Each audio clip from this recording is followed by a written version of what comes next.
in the heart of an unrecognizable frozen city, where all infrastructure has completely collapsed and every mode of transportation is at a standstill, an urgent report comes in.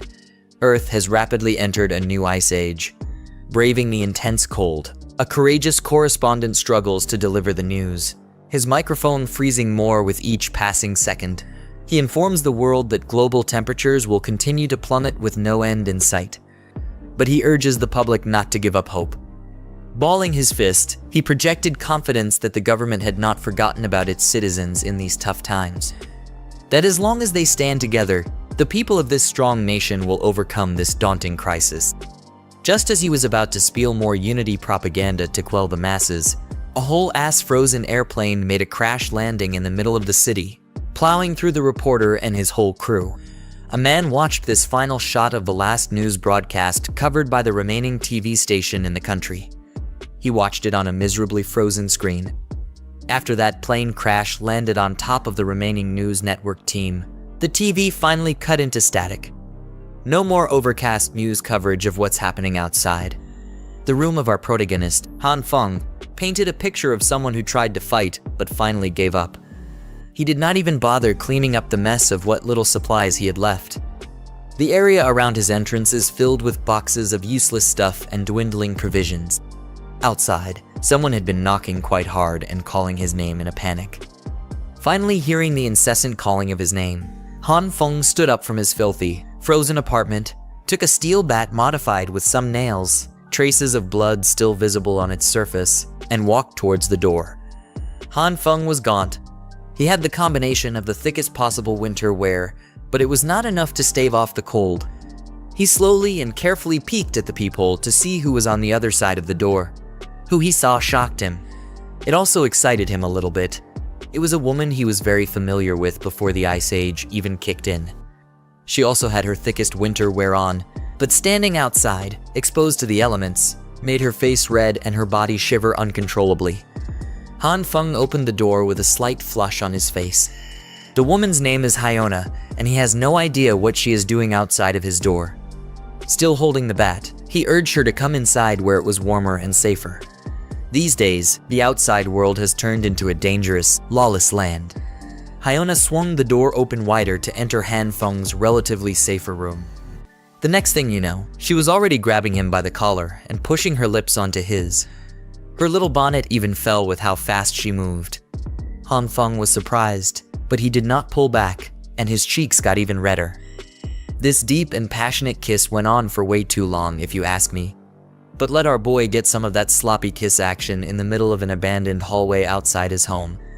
When they separated, both Han Feng and Hyona were breathing heavily, their tongues still out, spit still dribbling. The world is ending, and this is what they're doing. Totally understandable. Realizing what just happened, Han Feng pulled back and asked what had gotten into this woman that she would just grab him and kiss him the second he opened the door. Still trying to catch her breath, she confessed that she had a realization that Han Feng was the man that she truly loved all this time.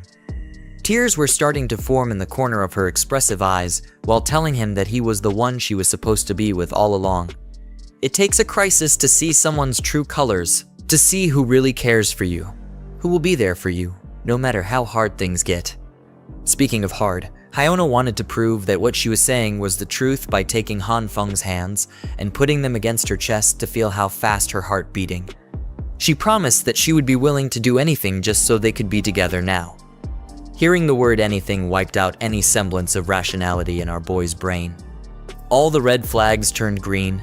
To finally seal the deal, Hyona started pressing her thighs against Han Feng's flagpole while grinding and pulling him closer. He did not stand a chance at all. The world might be encased in ice and supplies might be low, but he was heating up like never before and something was rising in the lower regions. Han Feng looked at Hyona's eyes as she caressed his cheeks tenderly. He confessed that those words she just said meant the world to him. However, the door frame is not the right place for them to continue this. Hyona gently shushed him so he would not say another word. All she wants right now is for Han Feng to close his eyes and feel the moment. Against his logical mind, Han Feng did what she asked. Now that his eyes were closed, he asked what was supposed to happen next. Well, that's when another guy comes in, gripping the door ominously. This mystery guy swung the frozen door wide open, locked onto Han Feng's head, and smashed a blunt weapon with killing intent. Poor Han Feng did not see it coming. His skull was crushed while his eyes were closed. It was a bloody and brutal mess. A cruel sneak attack splattered blood all over the apartment entrance. Hyona and the mystery man entered the apartment. She shivered and stuttered, seemingly shocked that her partner in crime would actually kill Han Feng. The man scoffed and told her to stop playing innocent, for she knew this was the only way this encounter could go. The world went to hell a long time ago. One less mouth to feed is not going to change anything. Enough about dwelling on the brutal attack. It's time to see what this Han Feng chump has been hoarding. If they play their cards right, they might even get enough supplies to survive until rescue comes. The messed up part was that Han Feng did not die immediately. He lay down on the freezing cold ground, trembling in agony, while all the blood that he was not really clear as to what happened. But he could not move. Maybe it has come. Perhaps he was finally dying. He can finally know what it feels like to lose his life. The last thing he saw was the mystery man and that evil witch, Hyona, flirting a few meters away from his limp body. He's been touching her in places he could only dream of as he promises to reward her for her best actress performance that made the whole operation possible. As Han Feng's eyes closed for good, the hatred he felt for that cold-hearted felt unbearably heavy. He swore that if there was a next life, he would never let himself be a lovesick puppy again. In the empty darkness that he was plunged into, Han Feng started seeing little droplets of light. It started from a little speck that started growing into something bigger and more substantial. As it got even brighter, Han Feng started questioning what the hell was happening. He subconsciously extended his arm. His skin was translucent, like it was an entirely different entity. The warm light attracted him after suffering through the endless cold of the real world. May this be the path to heaven, but the golden light suddenly changed its color to red. Now what kind of heaven has this crimson color? After being baited by the golden light and trying to reach out for it, Han Feng, or at least an abstract construct of his body, felt his limbs getting shredded like he was being put through a meat grinder. Nothing goes well for this man.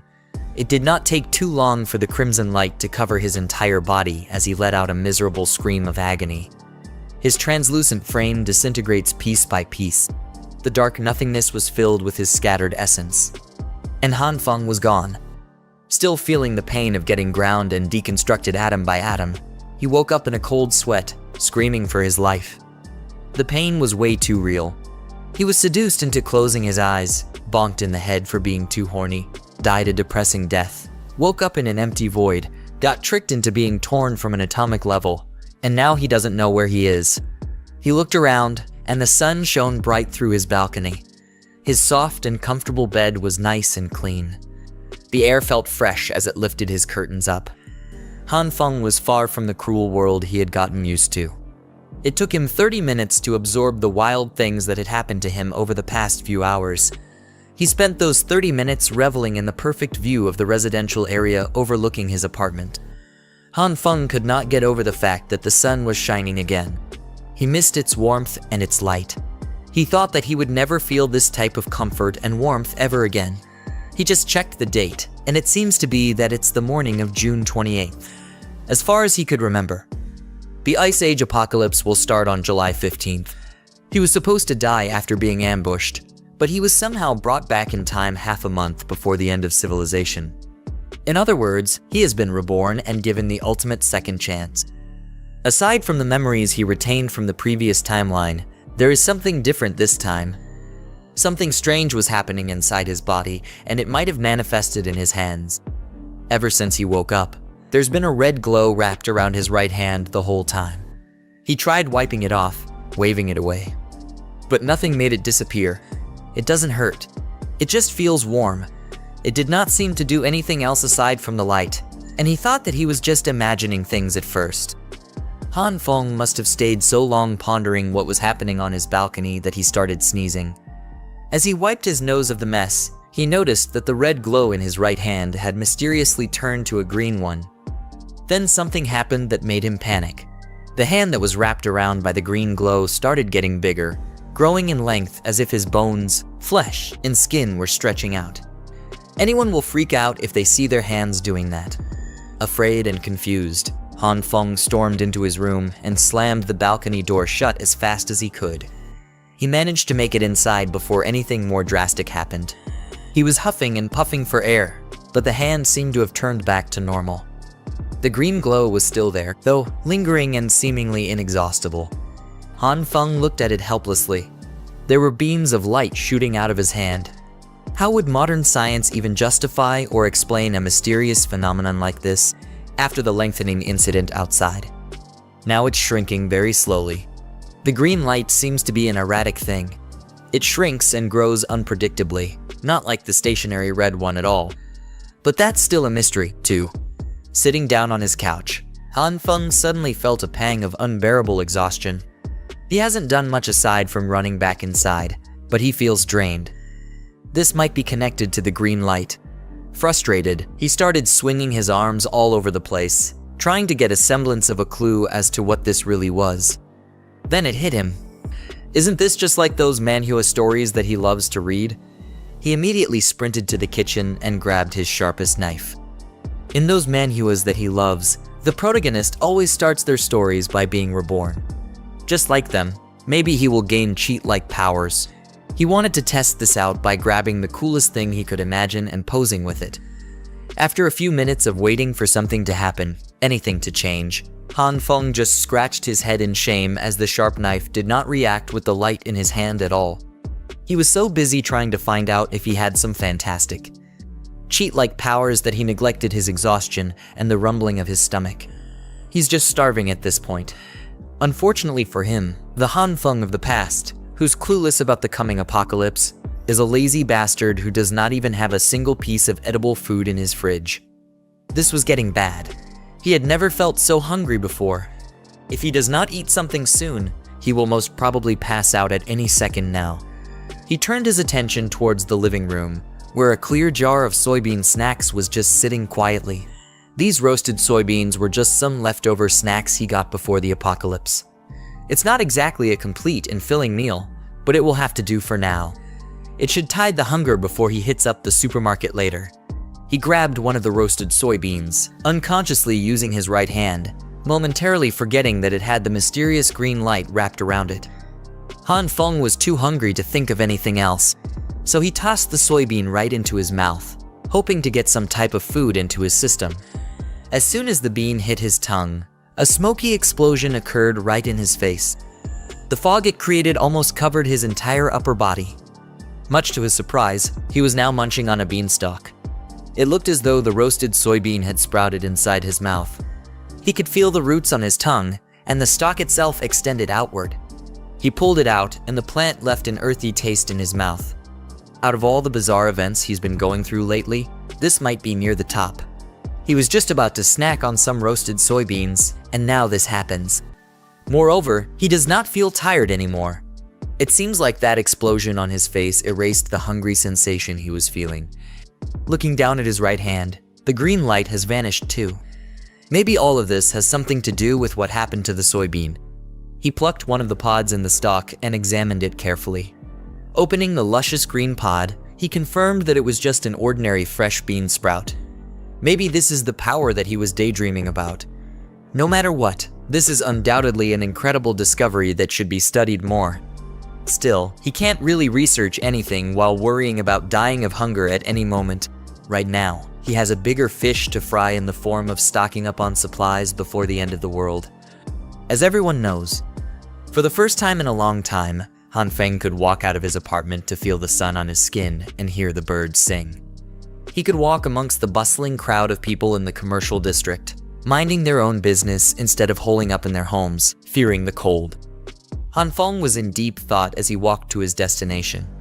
Let's get this straight. First, the red glow around his hand has turned to green. The green light shrinks and grows his limbs, making his heart beat faster and super tired. When he touched the soybean snacks, it sprouted into a whole stalk. Looking at his right hand with more questions than answers, he wonders just what kind of power has been bestowed upon him by who knows who. He continued his contemplative walks casually until he heard a familiar sweet voice calling his name that would have melted him before, but would make his blood boil now.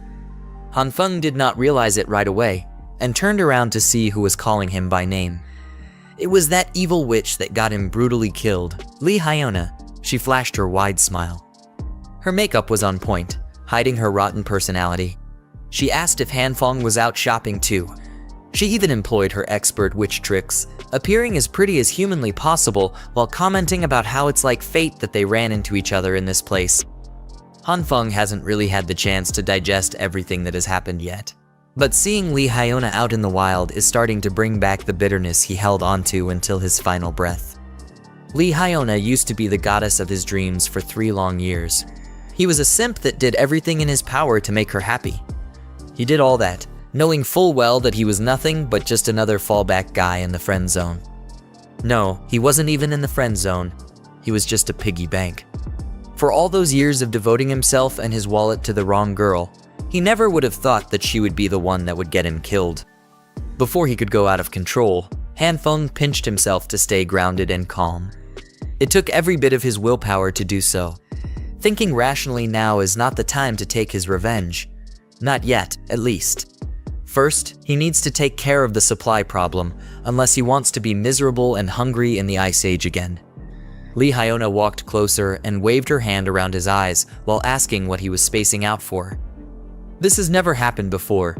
It used to be that just hearing her voice would make the poor sap swoon. Hanfeng swallowed his hatred for the witch and faked a smile as he apologized for being speechless and for how especially beautiful she looked today. She was just so radiant that he got a bit lost in the moment. Now that's more like it. Lee Hyona coyly laughed and asked when he got so smooth with his lines like that. Her lips lifted to a slight and confident smirk, thinking that he got this boy eating at the palm of her hands. So, she went for the heart kill shot with the most adorable pose in her arsenal. Lee Hyona invited Hanfeng to go shopping together, but they had run into each other anyway. Now, there is a limit to how much time Hanfeng could face her without losing control of his rage. So, he just walked on and apologized that they wouldn't be doing any shopping together today. Lee Hyona was stunned. This was not how it was supposed to go down. She was supposed to get some free stuff from a pathetic simp. While walking in the other direction, Hanfeng couldn't help but praise the girl's technique. But he won't fall for it. He won't be used as a personal ATM again. He's not that foolish anymore. So, he went straight to the spot where he could get everything he needed. Waldemer Shopping Plaza. This Waldemer in a city is the most extensive and most well-stocked supermarket in the eastern region. It's like Walmart, but that brand's copyrighted. Of course, when the Ice Age hits, this place will be cleaned out overnight. Back in the previous timeline, nobody ever found out just who did it and how. Hanfeng had already started his shopping spree and filled up one cart with goods. He needs to stock up as much as possible before society crumbles under the sheer cold. He consulted some internet forums about some generic apocalypse survival guide, and it was surprisingly helpful.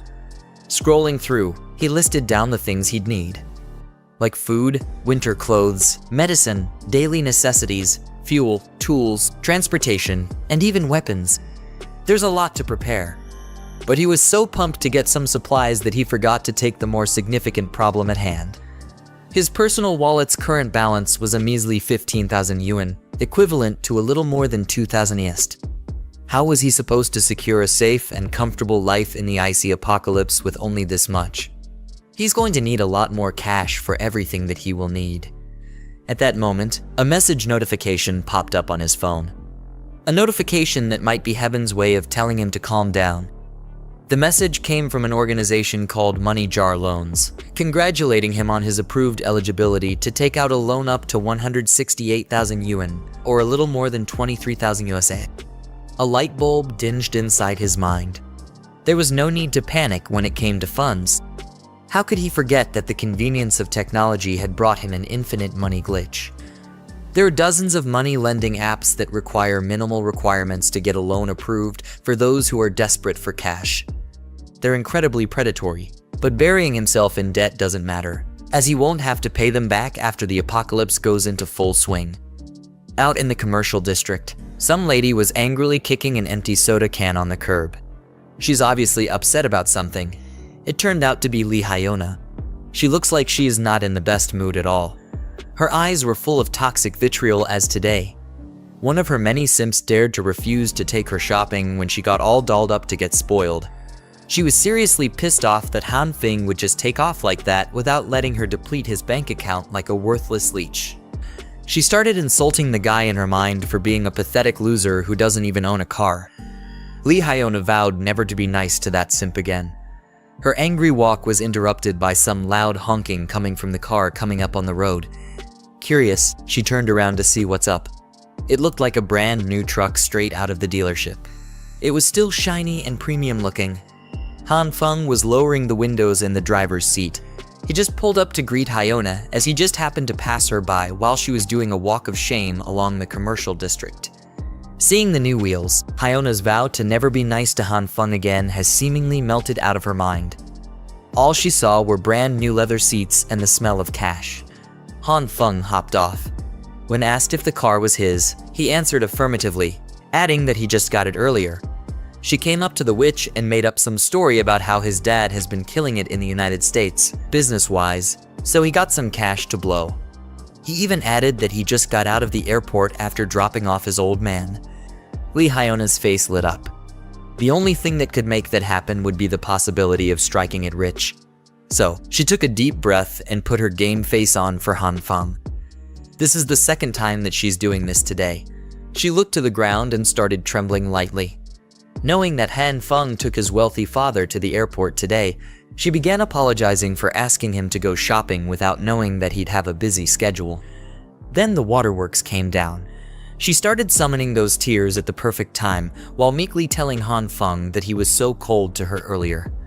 She thought he was ditching a good friend. Han Feng smiled with satisfaction.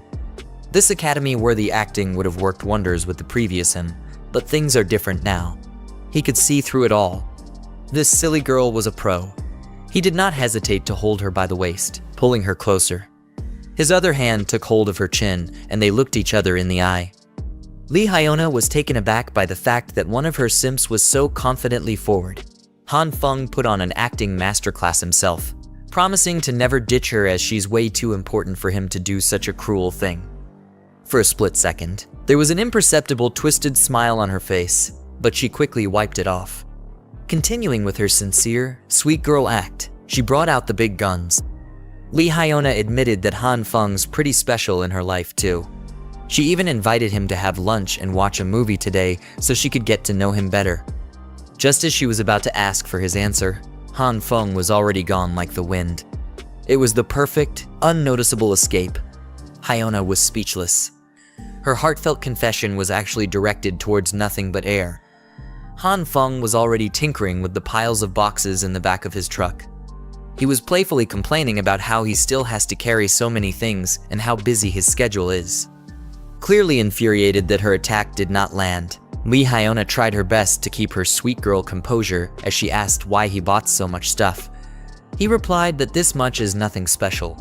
He just grabbed some things he likes. To torment the witch even further, Han Feng lied through his teeth and enthusiastically told her that he got a present for the lady too. Not wanting to overplay her hand, Lee Hyona waved goodbye as she walked in the direction of her home. She smiled and said that she was looking forward to that gift. As soon as she turned her back towards Han Feng, her supposed biggest simp, a sly smile appeared on her lips, proud of how she dealt with her piggy bank. On the other hand, Han Feng was just having fun messing with the witch.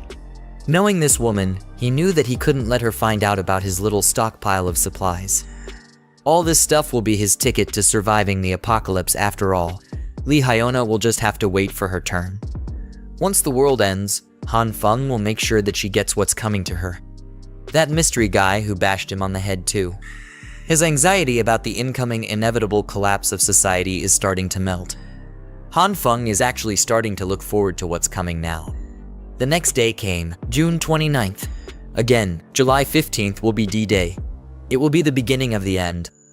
First comes the heavy snow, then the temperature will drastically plummet down to negative 20 degrees Celsius at an alarming rate. Over the next month after that, temperatures will continue to gradually drop day by day, reaching lows of up to negative 70 degrees Celsius. At that point, the world would be encased in ice and snow completely, making it almost impossible to go outside. The first thing that Han Feng secured was his bountiful food supplies. Aside from the sheer volume of stock, he also needs everything packed and sealed securely. He can't let the neighbors sense that something's going on. They can't suspect that he's hoarding copious amounts of food. This was tiring work. Some of the sensitive supplies had to be moved at night when no one was around. Han Feng doesn't trust anyone enough to help, so he has to do it on his own. Once the apocalyptic ice age starts, the power grid will be extremely unstable. That's where his newest purchase shines. A heavy-duty generator plus enough fuel to keep it running for a whole year at the very least. With power secured, he now has to consider the fatal consequence of the building's heating system stopping.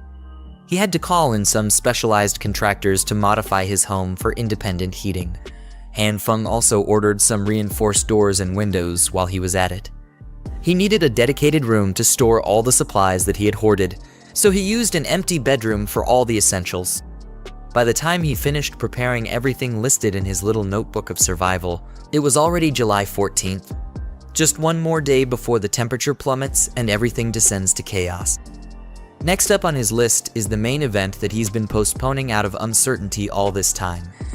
It is time to buckle down and actually study his mysterious ability. Han Feng made a home-cooked meal for dinner while pondering his survival in coming Ice Age apocalypse. When things get hard, relying solely on the supplies he has accumulated won't be enough. But he has a possible answer to this problem. His power to manipulate plants in some mystical way might be his only hope for a sustainable future. The meal he cooked featured soybeans as its main ingredient. That's right, the same beans he conjured from a single roasted snack using his ability. He racked his brain and tried so many gestures and possible triggers, but the lights hadn't come out yet. The activation is so random that finding the right trigger is nearly impossible. For now, it is time for a risky taste test. He needs to make sure the food conjured by his abilities is edible. Who knew that trying some beans would be so nerve-wracking? Han Feng got through half the plate of his beans with no apparent problems at all. Even the soy milk passed the taste and safety test. While chewing on his lunch, the confirmation that his ability could provide edible food was game-changing. At least this proved that he has the ability to theoretically spawn food. The next step is the harder and more trial and error based one. He needs to figure out how to actually use the red and green lights and make them appear according to his will. So far, he has only tried it on soybeans, but what would happen if he could use it on other things? Opening his newly stocked fridge, Han Feng steeled his resolve to experiment and see if his ability would work with other plants too. The testing period stretched from midday until the sun was about to set. Han Feng did not know that as he passed out in the middle of experimentation. As he slowly opened his eyes, he noticed that he was gripping something tightly in his right hand. A green vegetable of some kind. A massive broccoli. Slowly getting up from the floor, he could not be bothered by the absolute mess that was in his kitchen as the pain in his head was hellish. It felt like something was pounding from inside his skull. He has to take note of this sensation in the future. This power of his takes a severe toll on the mind and the body, and it cannot be used without restrictions unless he wants to pass out and wake up with a migraine every day. After getting up, he immediately got a spoonful of his beans to refuel again. He might have pushed himself to the limit today, but at least he learned something vital about this mysterious ability of his. A few hours ago, before he blacked out, he neatly arranged a diverse selection of produce on the kitchen floor. He tried using his power on a bunch of them after he managed to activate the green light. Some root crops like potatoes did not react to his green light at all for some unknown reason, but not all of them were duds. Some of the crops grew from the seeds into full-blown plants like the soybean stalks. Wheat was one of those, and some neither stayed the same nor grew into full-blown crops. They just exploded in his hands like mini-bombs. It was a frightening experience that caught Han Feng off guard. After those explosions, the plants would turn into a substance that looked like coal, but was very light. This development was certainly outside of his expectations. Thankfully, he could find some decent use for these inedible black substances. They are used to heat the space like coal when put together in a container and lit up. Coming from a future where heat was a luxury, Han Feng would gladly take these little balls of warmth. No more worrying about staying warm in the future. After a bunch of explosions, he tried many more times and failed most of them. He just kept chucking those black balls into the bucket one by one. When he got into some seeds he bought, he chose to take a more meditative stance while forcing himself to focus on controlling his breathing. After a few minutes of intense concentration that left him sweating bullets, he finally got the most significant success in this experiment. A gigantic broccoli shockingly appeared in his grasp. Before his eyes gave out and his consciousness went lights off, he remarked that the success rate of this method was still way too random. Then his body hit the floor. Thankfully, he was sitting on the tiles already, so the fall wasn't too bad. Now he's awake and his belly is full of beans. He played around with the broccoli while thinking long and hard and still failing to find any patterns to this ability. But he can't give up. There has to be some kind of principle behind how this ability works. There are still too many unknowns, but he made some decent progress today. At least now he has some understanding of the activating conditions of the lights. Who would have thought that the key to activating the bizarre skill lies in his very own consciousness? All he has to do is enter a meditative trance. His method involves imagining himself out in nature in his bare form, free from the constraints of human civilization. In other words, buck naked. In his mind palace, he walks on the ground with bare feet. His soul's making direct contact with the soil where life grows. Sunlight kisses his skin as all life around him harmonizes. Just like Adam in the Garden of Eden, his body and mind are both part of the natural world. A peaceful resonance of all that has life. Once he enters that state of mind, he slowly opens his eyes and a familiar green glow appears once again. This ability of his is directly connected to his consciousness. Working from that concept, he could freely call on the green light. Now that he's done with all the plant samples with a low success rate, it's time to move on to a different type of specimen. The target of the second experiment would be all kinds of meats this time around. So he slowly brought his right hand wrapped with a green light towards a juicy slab of meat. He already half expected it, but it's still disappointing that there were no reactions at all. Maybe the green light only works on plants. Thinking that the gentle approach might not be effective, Han Feng grabbed his meat and squeezed hard while praying that his right hand would work its magic. After a few minutes, he had to accept that nothing would happen.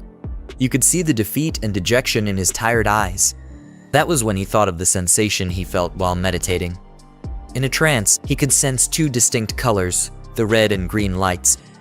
Throughout the experiments, he hasn't tried using the red one yet. Grasping the primary trigger function of his ability, he only has to concentrate on bringing that red light out of his consciousness. While still holding the meat, he closed his eyes and tried to reach for the other ability lying dormant inside his system. After a little while, a spark of red light finally made an appearance on his right hand. With that initial spark, the glow swiftly wrapped around his hand. Surprisingly, it also wrapped around the piece of meat. It looked like it was creating some sort of bubbling reaction at the meat's surface. A few seconds of intense concentration later, Han Feng opened his eyes to a putrid pile of hardened dark red sludge that looked like it came right out of hell as the red light subsided. He immediately threw that vile thing on the ground out of sheer disgust. You would undoubtedly do that too, in his position. Realizing that this disfigured sludge might provide some valuable insights, Han Feng crouched on the ground to observe it. He poked the thing, and it was a little squishy. So, this is how meats would react to the red light. It might look revolting, but the texture and overall feel point towards the possibility that the meat got cooked or something. Was this really all the red light can do? Heat things up? Stoves and pans could do the same thing, and they could produce more appetizing meals than whatever the hell this is. Han Feng refuses to believe that's all there is to it. Upon using his consciousness to trigger his abilities a fair bit amount, he could understand his capabilities on a deeper level. If he were to describe the red light sensation, it would be like a disintegration process. His next meat experiment looked a lot better than the first one. But if that's the case, understanding the underlying concepts of these two lights might be easier than he initially thought. He grabbed a bunch of soybeans from his bean pile and gripped them hard in his right hand. In his left hand was the red light and the cooked up meat. If the green light represents the evolution of matter, then the red light is the opposite, which would be disintegration. Since he's already testing out some confusing concepts, what would happen if he combined the green light grasping beans and the red light grasping meat? The result was an even bigger reaction than he was expecting. The combination produced a bright, blinding light between his hands. When the lights died down, it was revealed that his meat got a lot bigger as a result. The meat had been supersized, but where did the soybeans in his right hand go? Could it be that the two subjects merged together, producing this giant slab? Hanfeng meticulously inspected the big meat. No matter how you look at it, it's undeniably incredible. It looks, feels, and smells exactly like real meat, but even fresher somehow, gaining some confidence that he's getting a lot better at this superpower thing. He decided to go for some more experiments. After a few hours, he was back to square one once again. His kitchen floor was filled with charred remains of meat and crops. He frustratedly threw a tantrum and everything he tried failed miserably. Getting all that exasperation out of his system, Hanfeng sat up and took a deep breath. He'll just pause the experiments for now. He can always just take his time to figure out its deeper intricacies later. Anyway, today was still a productive one, even though he ended it on a bitter and charred note. Hanfeng can already see the future if he can just successfully master this mysterious power. There's no doubt about it. With infinite resources, he would be the man standing at the pinnacle of this post-apocalyptic world. It's his dream, so he could put some sweet muscles in his image. Speaking of power, he might have forgotten one of the most important aspects of survival. Food alone is not going to cut it in the coming days. He will be completely vulnerable with all this loot if he doesn't have a decent weapon to defend himself. He swiftly took the various crops littered around his floor. He has to hurry and find himself a weapon before the temperature goes on a nosedive. Looking out the window, it seems like the initial stages of the apocalypse have already started. Snow is beginning to fall from the skies. It's here. The public might think this is just a typical snowy evening, but it's not. Just like the previous timeline, it really is happening. The collapse of modern civilization is commencing. Heading outside, Hanfeng fears that the temperatures will drop to 45 below within the week. He needs a gun and fast. But buying a gun in this country is illegal. And he doesn't exactly have any connections to the criminal world. That's when he overheard a scandalous man yelling and boasting that he's a construction guy with millions riding on every project. The dude was bragging to a passerby that he knows the infamous Lao Wang from the Shigang Lida group.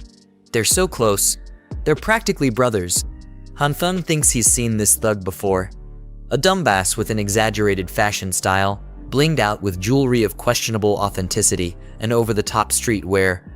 A guy who offers everyone cigarettes for some reason. Around this area, people refer to this bleached-haired, cigarette-loving thug as Homeless Joe. Homeless Joe's real name is Lai Zi. He likes it when people call him Brother Lai, and he lives in Hanfeng's neighborhood. He's reputed to be in charge of contracting projects and knows everyone around the area.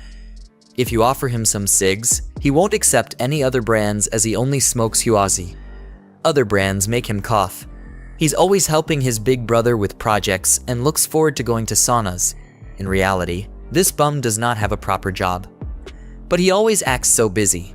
You often see him walking around while on a call, shouting out deals worth 20 million or 10 million as if he wants everyone to hear how successful he is.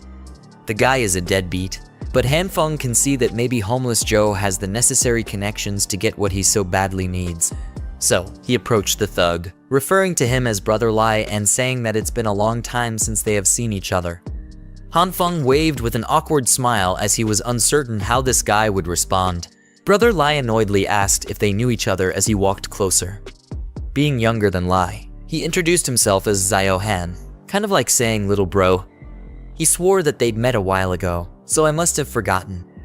The thug complained that he's been swamped with work lately, so he can't be blamed for his bad memory. But he was pretty receptive to talk. Hanfeng was being overly cautious as he was about to ask for something very illegal. He surveyed the area, looking from left to right to make sure that no one could hear what he was about to say. Then, he came up to Brother Lai and directly asked for the weapon that he needed to defend himself in the coming days. Lai jumped in fright and asked what he would need a gun for. That's not a good sign. Feeling like a guilty criminal, Hanfeng still had to push through this as he couldn't think of anyone else who could help him with his problem. Lai started speaking seriously, wanting to clear something up before they got any further. He insisted that his organization does not engage in any illegal activities and that guns are serious business. He hinted that he had the connections for it, but he was not one to mix ordinary people up with something dangerous. Han Feng pushed the thug's questionable Louis Vuitton bag out of his face and insisted that Brother Lai got it all twisted.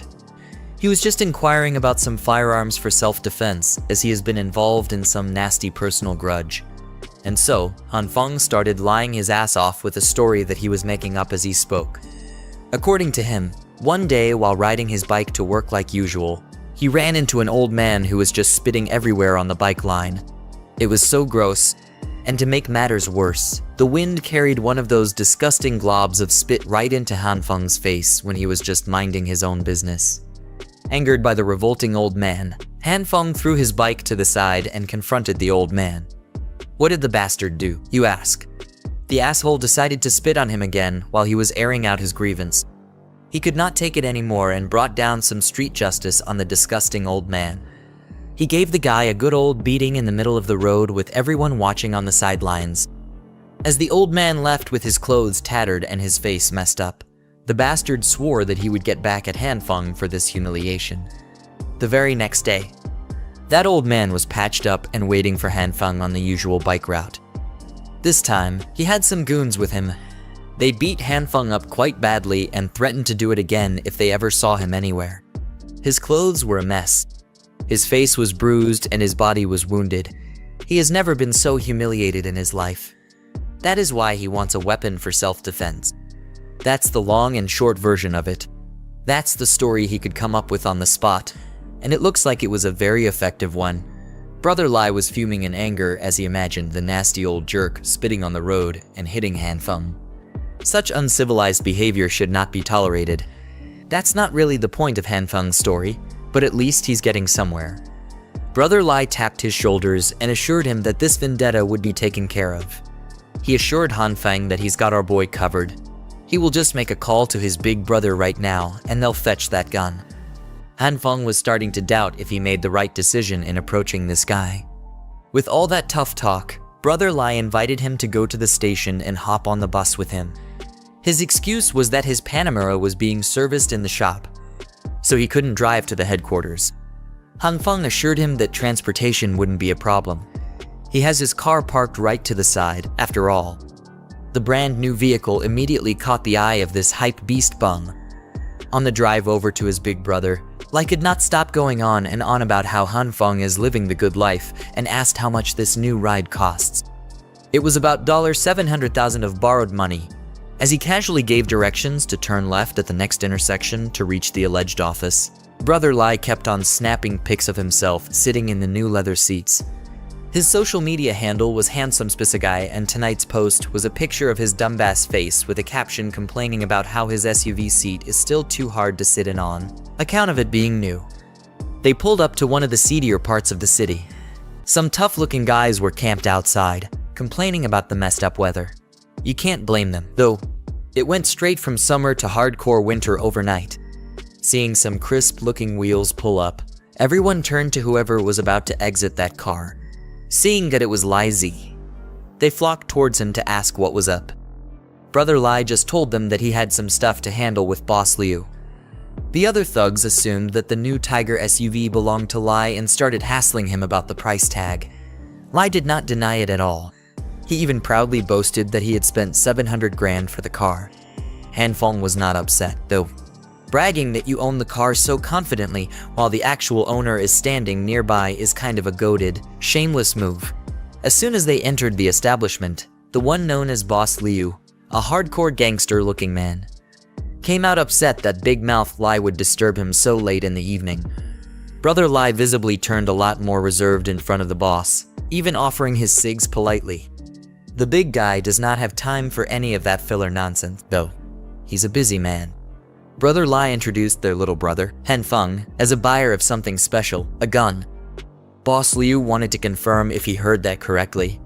As soon as the big boss looked him over, Han Feng froze up in fear.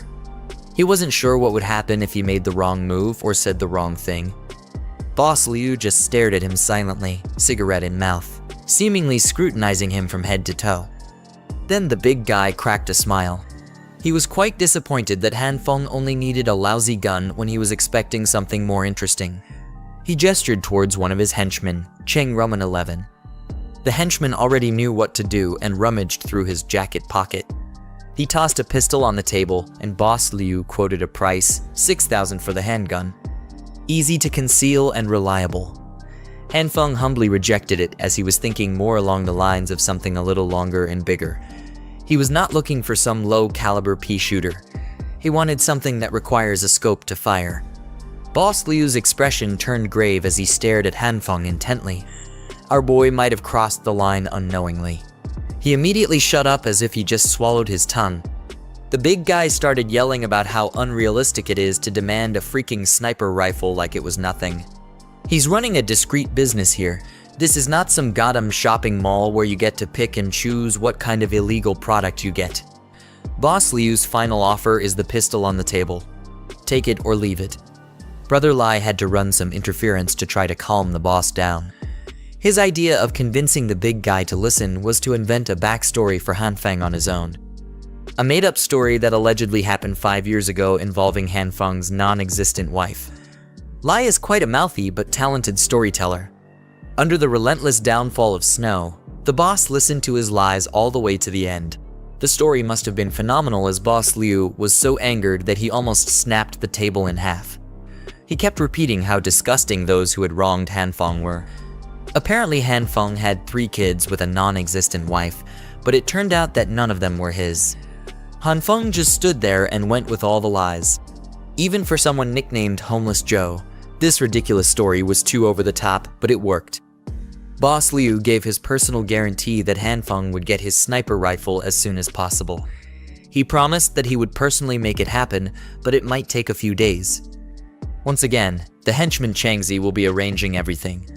Boss Liu wanted something semi-automatic with loads of ammo too so Han Feng could have what he needed. It's unexpected, but Brother Lai definitely came in clutch. The big guy also handed Han Feng the handgun. He wanted to give it for free. A gift from one man to another. Han Feng was speechless. The made-up story was so good that the boss had formed some kind of one-sided bond with him. Now that it was taken care of, the big guy got back on his phone to take care of his other, more pressing businesses. Before leaving, Han Feng wanted to return the favor a little bit. He stated that a buddy of his who works for the government had told him that due to the abnormal weather, purchase limits for supplies will be implemented soon, so it's best to stock up before that happens. Seeing the serious look in the young man's eyes as if he actually knew what he was talking about, Boss Liu could not help but take the tip seriously too. He nodded in understanding and remarked that he got it. And so, Brother Lai and Han Feng exited the center of the city's underbelly with one firearm secured. On the way back, Lai could not stop bragging about how he handled business like a boss, and it went beautifully. Now that his big brother, the big boss, is in a good mood, they could even ask that guy for a cannon and he'd say yes. Han Feng wanted to thank the thug by buying him some cigarettes. Brother Lai tried to be humble and insisted that he did what he did just to help him, but he would gladly take about 7 to 8 cartons of his beloved Huazi cigs. He even promised to take Han Feng to a sauna once he got paid for his so-called project. Our boy was already thinking about his next logical move. Supplies are secured and the weapon is obtained. He should be set for the early days of the apocalypse at the very least. He can focus on studying his abilities. Fully solving the food problem would make his long-term survival chances skyrocket. He was so absorbed in his own world while walking that he didn't notice an icy part on the ground and slipped. Han Feng was so concerned with survival that he failed to follow one of the ironclad rules in the upcoming ice age. Do not get injured. He fell quite badly. His leg must have absorbed the impact of the slip and had been damaged severely. Brother Lai didn't know what to do as he ran towards his new pal's side. This is bad. From the sharp pain he was feeling and the awkward landing, there was a very real possibility that his leg was broken. He shakily took his car keys out, handed them over to Brother Lai and requested to be taken to the nearest hospital as soon as possible. Lai just scratched the back of his head and admitted that he actually doesn't have a driver's license, insisting that he can't drive without one. But it's safe to say that this bum just can't drive. Period. At least he didn't leave Hanfeng on the floor to writhe in the pain of a broken leg. He offered his shoulders to lift Hanfeng up, but he struggled hard to do so. Both of them wouldn't make it to the hospital alive at this rate, so Hanfeng just called a taxi that he had to pay for since Lai is a broke bastard. Even the hospital, an essential establishment, was starting to freeze over under the intensifying blizzard. In the nurse's office, someone named Jian was left to take care of the night shift on this whiteout night. The snow was getting heavier and the roads were starting to get buried deep. Head nurse Jian had only just started her night shift, but calls coming from the hall were already flooding in as the emergency section was severely short-staffed. The pretty nurse had no other choice but to step up. Upon getting an X-ray in the hospital, it was confirmed that he had really broken his leg. The doctor explained that there was a stable fracture on his right tibia. It would be easy to set, but he'd need to stay for an hour of observation before going home with his meds. This accident could not have happened at a worse time. It just had to occur before the apocalypse went into full swing. While looking at his X-ray results, Hanfeng regretted being so careless. Brother Lai accompanied him for most of the process, but the dude had to leave as he apparently had a few deals to handle. He's a real one though, and he even left his number in case Hanfeng needed anything else. Now that he was alone in the hospital lobby, Hanfeng sighed heavily. He wondered how he could make such a stupid mistake at such a crucial time. Looking at the chaos around him was stressful. The hospital quickly overflowed with patients, victims of accidents caused by the sudden blizzard and quickly plummeting temperatures. Emergency beds lined the hallways as a grim testament to the worsening conditions outside. As for him personally, he just wanted to get his meds and leave this place as fast as possible before the roads closed for good. Thankfully, his idle time would not be boring as a goddess had just walked right in front of him. Head nurse Jian had come to bolster the understaffed emergency room. The first bed she checked had a patient with heavy wounds. Next on her rotation was bed 5, where a patient's wounds had just been cleaned. Thankfully, the vitals were stable. Bed 5 just needed another dose of glucose in 10 minutes. She advised the attending nurse that if the patient's heart rate dropped below 80, epinephrine must be administered immediately. Throughout the rounds of the head nurse, Hanfeng could not take his eyes off her. She was just amazing. Being a head nurse at such a young age, she must be a generational talent. On top of that, he saw how she dealt with all kinds of patients. She was kind and incredibly skilled. She looked like a radiant being in the middle of a hopeless place. Moreover, she was incredibly beautiful. She was working the hectic night shift, but her smile never faltered. She was basically an angel. He was so enamored that his eyes accidentally traveled to some ungentlemanly areas. Hanfeng immediately averted his gaze out of respect. But head nurse Jian was just way too unaware of her surroundings. A real airhead.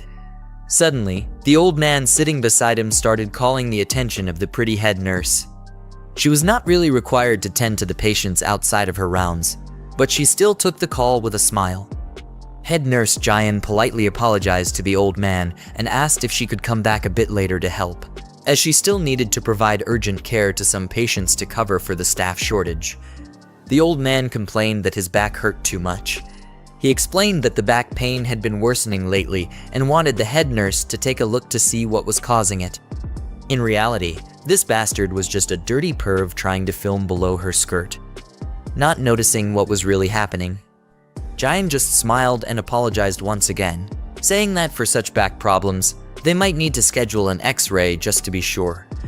The old perv started getting pushy, urging her to just take a quick look as he pointed to where it hurt. The bastard even got up from his seat to touch the angelic nurse inappropriately. Being the airhead that she usually was, Jian just laughed as she was naturally ticklish.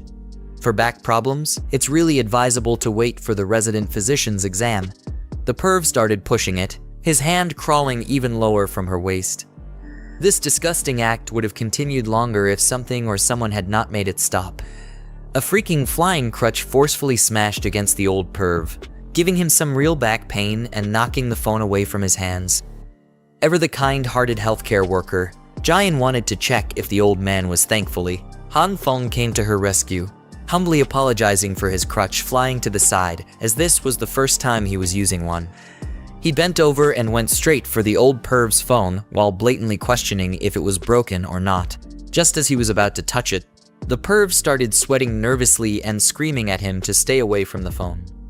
Han Feng did not listen. He walked all the way to the side of the room, got his bandage all messed up, and wouldn't let this freaking lecher get away with doing something so disgusting. As soon as he opened the phone, his suspicions were proven right. He looked at the creep directly in the eyes. If looks could kill, the geezer would have died by now.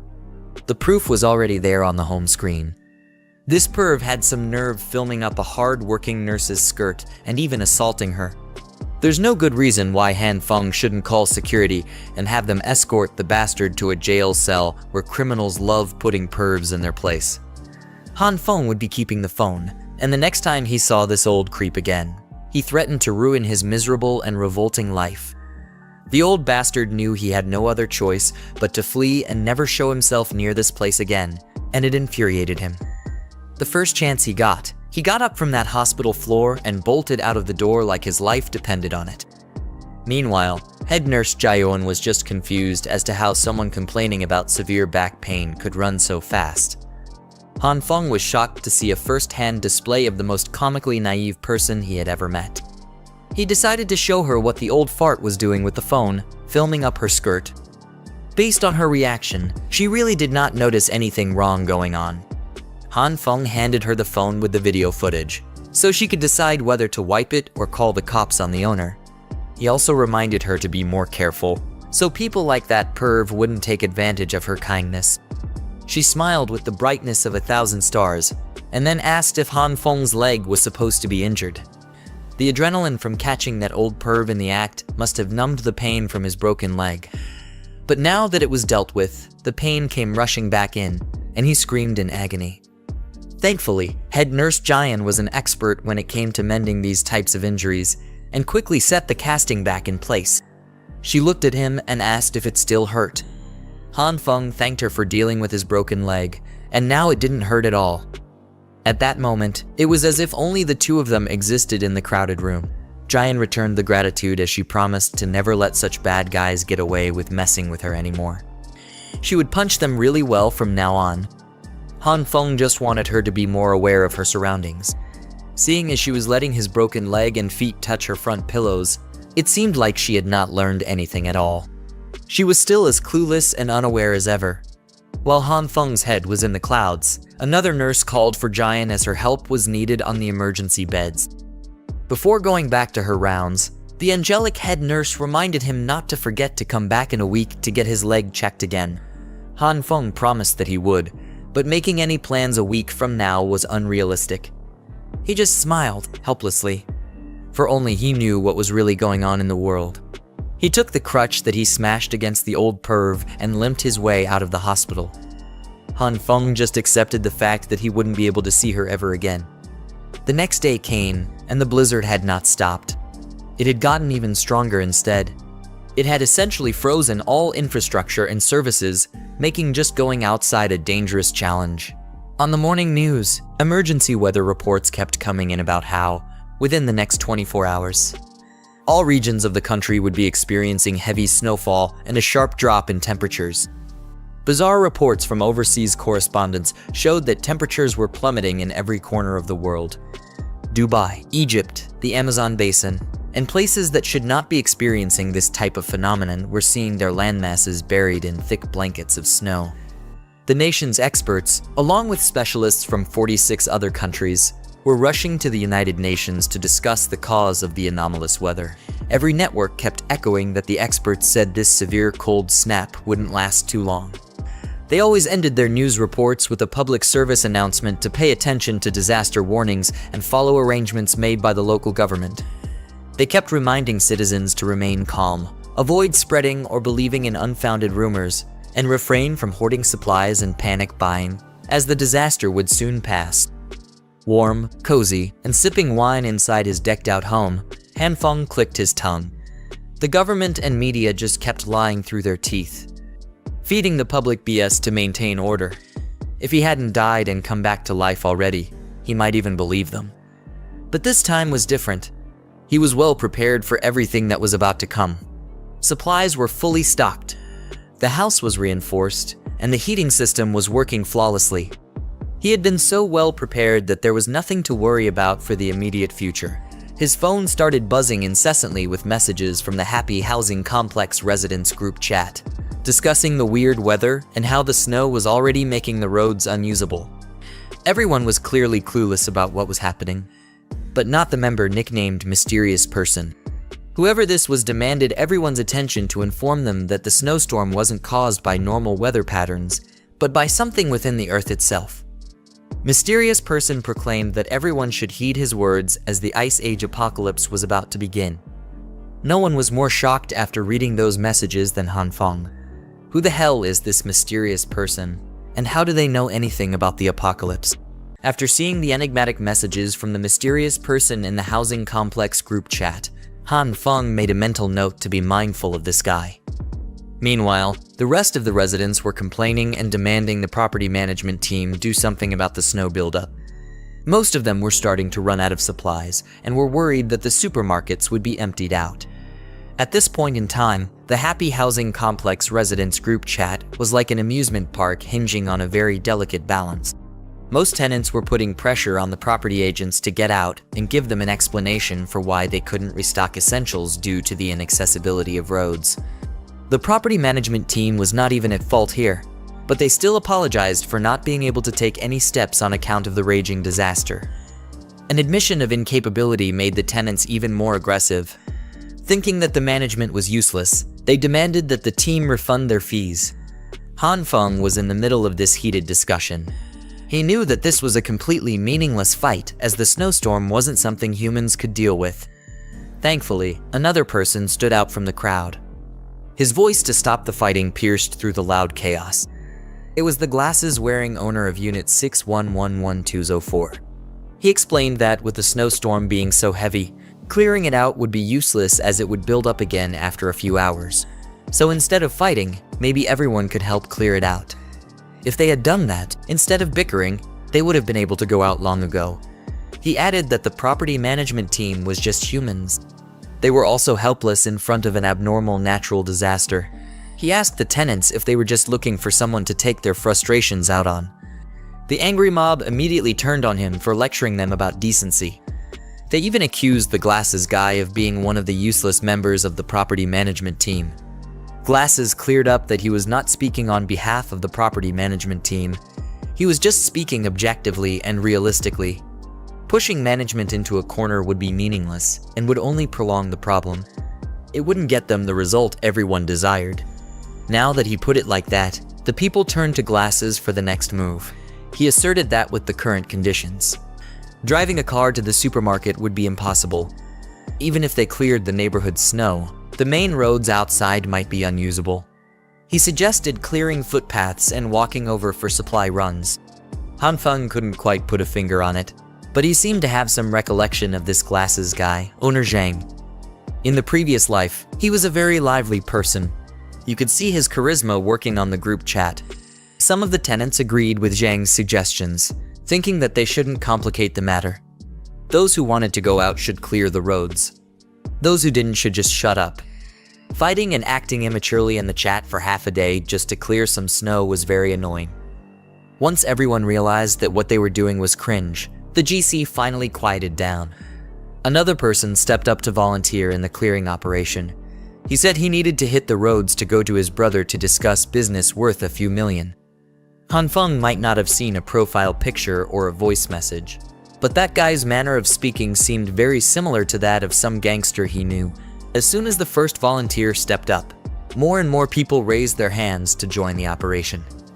As most of them were running out of food, there was even a dazzling young lady who would brave the snowstorm, even though she was a little weaker than an average person. As for that witch, Lai Heiana claimed that she had the flu over the past 2 days, but she would still love to go down and help with the neighborhood. Han Feng was unimpressed, to say the least. He might be the only one who could see through the good girl act. Most of the men in this neighborhood knew her and would fawn over her. Some white knight immediately butted in and insisted on volunteering for her sake, when a decent amount of her fans stepped up to the plate. She thanked them for going through the trouble of cleaning up a footpath. Tired of this BS, Han Feng got out of that group chat with annoyance. But he had to admit that when it came to putting on an act, Hyun was really an expert. With just a few taps of a button, she could manipulate multiple men to do her bidding. As for Han Feng, Lee Hyuna was using a little more personal touch. She had been bugging him to chat. Ultimately, she just wanted him to get her some food from the supermarket if he was going. She really was a master of her craft. Her innocent request was accompanied by a cute photo in her bed. She even had her feet in the frame for all the freaks out there. Han Feng was actually very impressed with the commitment. In these catastrophic weather conditions, the witch was still wearing so little to try and seduce him. She could really turn a lot of men into errand boys with that. Now was the fun part. Han Feng could reply to her advances however he wanted.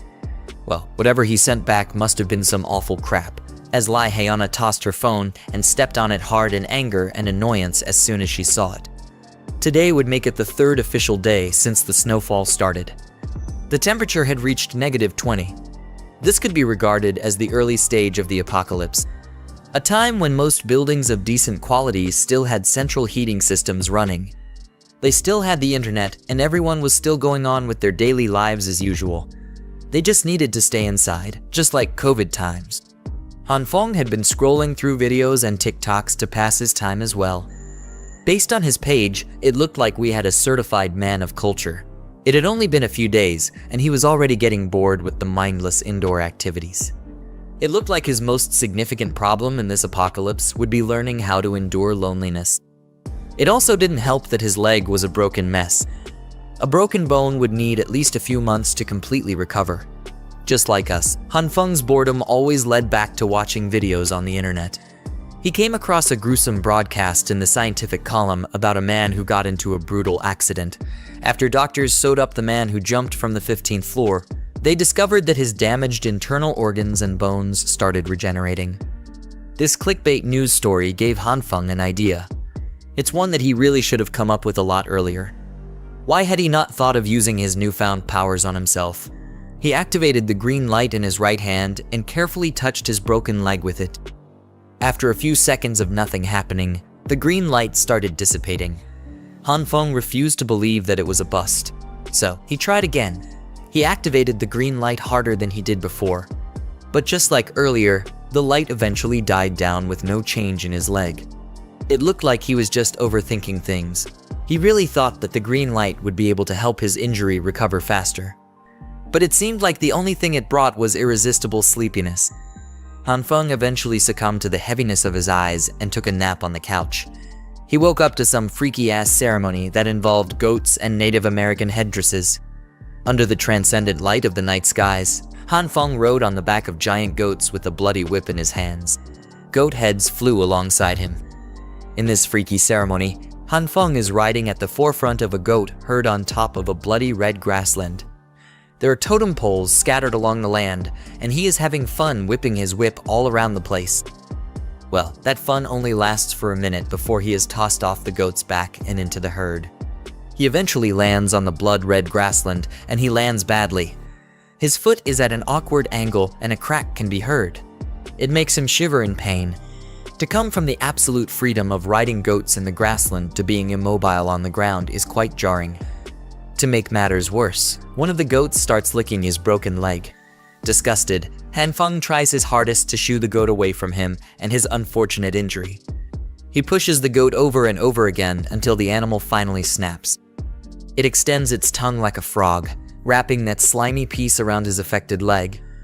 Then the goat raises its head and Han Feng's whole body comes along helplessly.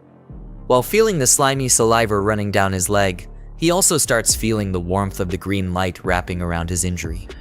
Han Feng eventually wakes up from that bizarre nightmare that involves a lot of goats.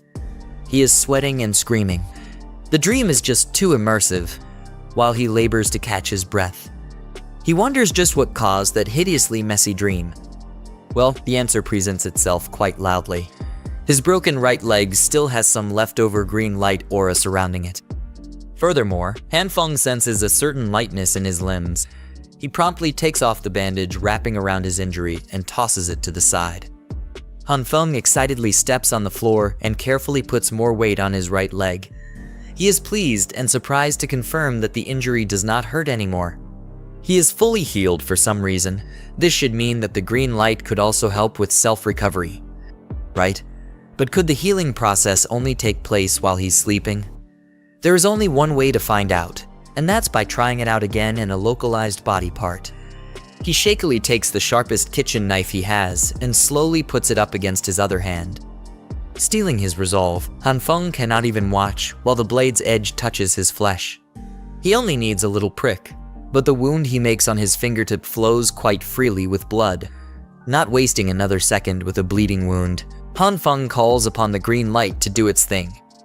Upon seeing the healing process up close and personal, Han Feng smiles to himself. He understands now. He has a real survival game changer in his hands. Outside the building, those who volunteered to clear up a footpath diligently worked together for the good of the community. Glasses Guy thanks everyone for participating in this difficult manual work. This Mr. Perfect even singles out the oldest of the bunch, Uncle Liu, and politely apologizes for all the trouble. Zhang Zuyu really knows what to say in any situation. Uncle Liu Guangyao just laughs and insists that he didn't do much as most of the actual work was done thanks to the Jin brothers. Those two, Jin Qinwen and Jin Qinwu, really went all out for the clearing operation.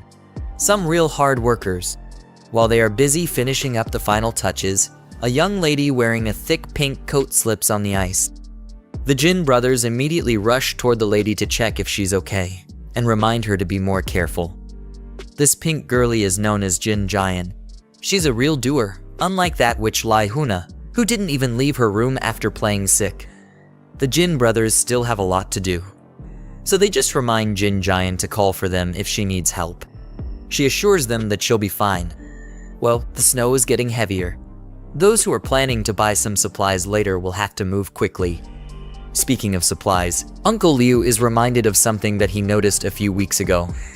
Uncle Liu stops himself from babbling, thinking that what he has to say wouldn't be anything significant. But Zhang Zuyu curiously presses him on.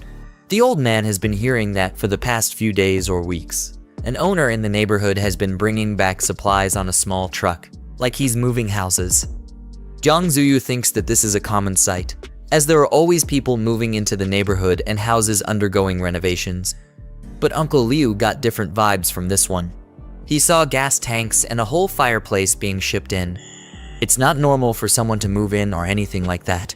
It's just a hunch. But Uncle Liu thinks that the person was making preparations to get through a harsh winter. This conversation is interrupted by the Jin brothers, who have just finished clearing the main path. People should be able to go out now. Uncle Liu promptly thanked them for going all out. But unbeknownst to everyone, there's another tenant listening in from earlier. He heard talks about making preparations for the winter, and his morbid interest has been piqued. This weirdo is quickly neutralized by a snowball landing on the back of his head. Wu Kuanyu is brought down a peg by this gorgeous woman, Liu Yan. The weirdo tries to argue that he's been doing everything alone since earlier, and she's just been watching from the side. But Liu Yan just dismisses him as an unruly child. Zhang Zuyu breaks up the fight between the two and informs them that the main path has been cleared and is now good to go. This means that the volunteers can stop shoveling and get ready to head out to the supermarket for supplies instead. Looking at their shopping list, it seems like the Jin brothers have a lot to buy.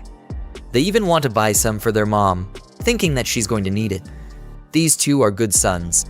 For someone who didn't want to share the story earlier, Uncle Liu seems way too curious about Zhang Zuyu's thoughts on the matter of that tenant who brought in a ton of supplies. Truthfully speaking, Zhang Zuyu doesn't feel too concerned about hearsay. He still believes what the government and the authorities say, that this is just a brief snowstorm that will stop very soon. They only need to endure for a bit. Then they can return to normal. So, he's not too worried about those mysterious deliveries. But even if they step back and assume that this snowstorm is here to stay if someone in the neighborhood is hoarding a massive stockpile of resources, isn't that a good thing for everyone? Uncle Liu immediately understands what Zhang Zuyu is implying. He praises the young one for being brainy. Under the ruthless snowfall with no signs of stopping, Zhang Zuyu leads some of the tenants to the supermarket. He makes sure that everyone queues up properly. With the snow getting heavier, they need to try and get back within 3 hours. If they get past the 3-hour mark, who knows if they'll even have a road to walk back on. While those brave souls enter the unknown and endure the harsh environment, Hanfeng is passed out in his warm and cozy living room, drooling on himself. He would have stayed holed up on this couch forever with all the soda and junk food to tide him over the dull day, if not for the annoying voice calling him to the door. Hanfeng lazily opens his door. He wipes the sleep from his eyes and sees Brother Lai. Well, the smooth-talking gangster has come in clutch once again. Hidden inside a big bag is a semi-automatic rifle complete with a proper crosshair. It's precisely what Hanfeng wanted. This was the promised gift from Boss Liu. Brother Lai had agreed to bring it because he had stocked up on supplies beforehand and could now afford not to run around the city like crazy looking for supplies like most of the other citizens. But even so, Hanfeng was grateful to him for coming in this weather. Brother Lai also had some very interesting information that various rumors had already started to spread about. Last night, some unknown person had cleaned out the shelves of a supermarket in the Eastern District. And when the Boss Liu gang cleared their way out of the snow yesterday, they were met with nothing but emptiness in the supermarket. To Hanfeng, something like this seemed unbelievable. To completely clean out a huge supermarket in one night, who could be capable of such a thing? However, there was no doubt in Brother Lai's words, and it had definitely happened. Hanfeng was now beginning to realize that something even stranger than in his previous life was happening around him. It looked like he wasn't the only one who had gained superpowers. For a second, his thoughts were interrupted by Brother Lai. He advised Hanfeng to wear more warm clothes and be careful. After that, he said goodbye and left. Finally, our hero could be alone and think things over. He kept trying to think of a logical explanation for what had happened last night. How could someone clean out a supermarket in one night? The only explanation he could think of was the theory that it could have been done by someone with superpowers from novels and comic books. Someone capable of hiding unlimited amounts of supplies in his personal subspace. The only question was, could people with such abilities exist in this world? And the answer to that question was quite simple. Since he himself had superpowers, someone else could too. This was a disturbing discovery. Now Hanfeng couldn't waste a moment. He needed to examine his superpowers more thoroughly, so that when he encountered other superpower holders, he would have his own strategy to counter them. He simply had to know his strengths and weaknesses, as well as the limit of his superpowers. To do so, he opened his diary. His words naturally instilled fear in everyone who heard them. Returning to the group chat, where all the residents of our hero's apartment are gathered, Old Man Liu reiterated that the military was likely preparing for war given the mobilization of military vehicles in the city. Naturally, everyone panicked upon hearing this news. Their resource situation is already dire, and now the threat of war looms, which would only exacerbate the scarcity. At that moment, Zhang steps in, suggesting that if the old man's prediction is accurate, they must take immediate measures for their survival. The government, likely overwhelmed by the crisis, won't have the capacity to aid everyone in need. The man with glasses notes that some neighbors have already depleted their food supplies due to insufficient stockpiling. Furthermore, there is no confirmed timeline for the arrival of government aid. He proposes that they should begin by organizing themselves and assisting the owners who are struggling. With determination, he asserts that those with ample food supplies should donate some of their own to those who have run out. Zhang announces that this charity will begin with him, boldly stating he will donate half of his food supplies to anyone in need. This astonishing declaration from Four Eyes elicits mixed reactions from the crowd, mostly positive. While they remain skeptical of his generosity, his public proclamation lends it some credibility. Ku voices his support for Zhang's idea, stating that everyone in the neighborhood should help each other to get through this crisis together. They can't allow some families to starve in such cold weather. He also announces his own participation in the donation and asks Yona if she will contribute as well. Behind the scenes, Yona is losing her patience with Ku for putting her on the spot. This greedy woman doesn't want to waste any of her supplies on others, but she can't reveal her true feelings because it would ruin her reputation. So she puts on an act, claiming she can't spare any donations because she's in a difficult situation herself. Not surprisingly, some of her admirers quickly come to her defense, urging Ku to back off. This only angers him, leading him to declare that he would cease his donations if people could not ensure unity among themselves. This interaction caused the community to split into factions, those willing to help others and those who did not, and those focused on self-preservation. After a lengthy discussion and much contemplation, unity ultimately prevailed. Inspired by Zhang, many individuals began offering their surplus goods to those in need, including medicine, clothes, food, and other essential items. As a result, Zhang was deeply touched by the cooperation of his neighbors. He expressed his thanks to the generous contributors, appreciating their understanding. With many people now eager to assist, he proposed appointing individuals to oversee the donations. He suggested forming a temporary emergency committee responsible for organizing and managing the donated supplies. Unsurprisingly, Zhang already envisioned himself as the head of this committee. Meanwhile, Han Fong couldn't help but laugh at this naive effort to help one another, recalling a similar situation from his previous life. As we anticipated, it was all a scheme to seize others' resources. Today, July 19th, marks the 5th day of the icy apocalypse. The temperature outside has plummeted to -40 degrees. The central heating system has failed due to the extreme cold, and everyone is now focused on finding ways to stay warm and maintain their body heat. This situation mirrors our boy's past life, convincing him that things will only deteriorate further from here. Everyone will struggle to cope with the unexpected crisis, everyone except Han Fong. While the others conserve their energy to maintain body heat and avoid freezing, Han Fong leisurely enjoys dessert and even sips ice-cold drinks. Thanks to his excellent heating system, he is clearly enjoying himself, energetically shifting on his couch while playing video games. Suddenly, Han Fong's phone rings. Answering the call, he is informed that as the person in charge of Block 8, he and his team will need to head out to clear the roads in 20 minutes. He is told that once he is finished with his task, he must go down to the basement car park. This directive infuriates Han Fong. The snow outside is so heavy that the last thing he wants is to venture out into the cold. He wishes he could argue with the man on the phone, but knows that doing so would attract unnecessary attention. Thus, in the next scene, we find a reluctant Han Fong in the main lobby's first floor. He has no choice but to comply with those in charge to avoid unwanted animosity. Additionally, he knows he must minimize the risk of anyone discovering his secrets. As they step outside, the volunteers notice that the entrance on the first floor is completely blocked by snow. Just yesterday, they had cleared the pavement, but now all their efforts have been undone, leaving them in a worse situation. Two of the volunteers ask our hero for help in pushing the snow-blocked door. From his expression, it's clear he isn't keen on this futile task, but he has no other choice. The three men lean against the door, and on the count of 3, they put all their strength into pushing it open. Through their combined efforts, the three managed to open the door. And as soon as it swung open, a bone-chilling gust of wind swept into the apartment complex. The intense cold made everyone shiver uncontrollably, but of course, our hero was the only one prepared for such frigid conditions. The cold was so severe that it was difficult to even keep their eyes open. Our protagonist quickly ducked down and curled up to conserve as much body heat as possible.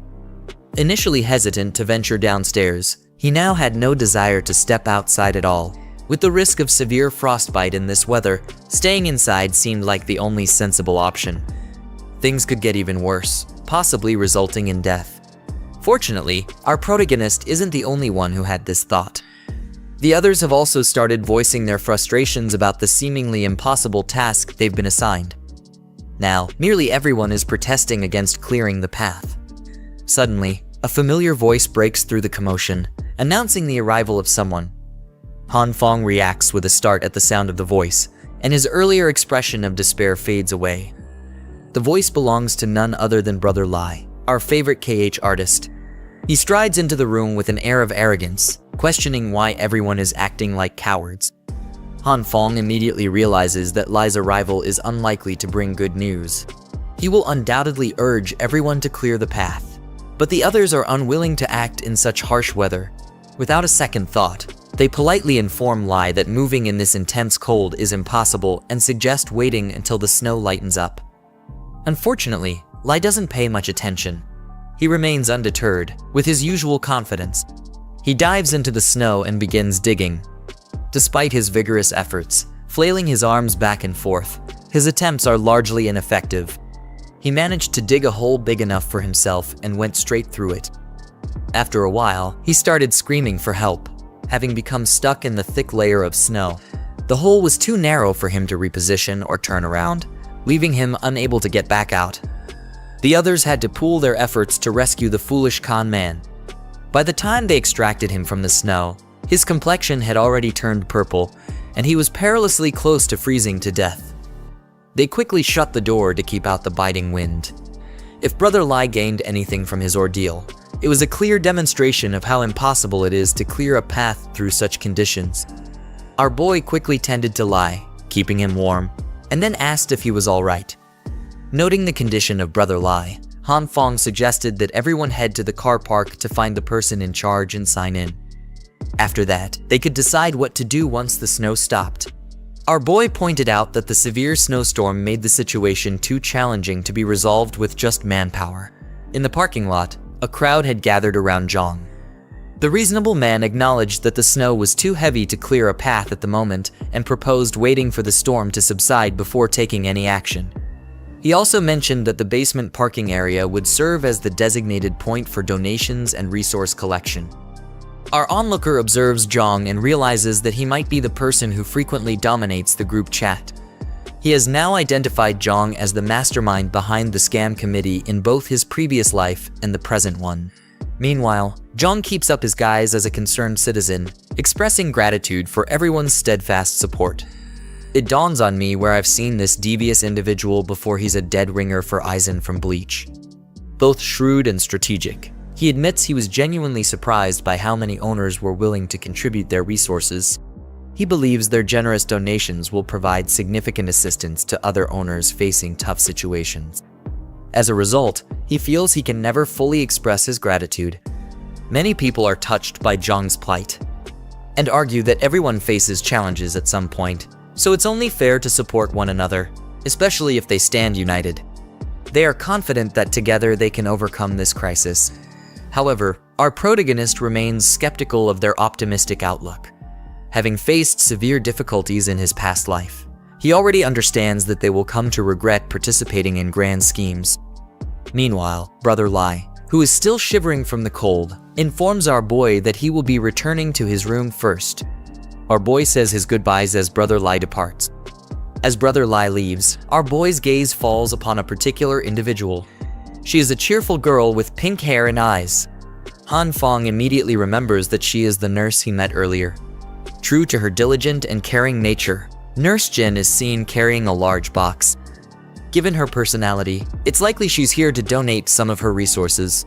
Nurse Jin, being her usual clumsy self, accidentally bumps into a few people and loses her balance. Luckily, our hero manages to catch her just in time. Judging by Jin's expression, it seems she resigned herself to the fall, closing her eyes and bracing for impact.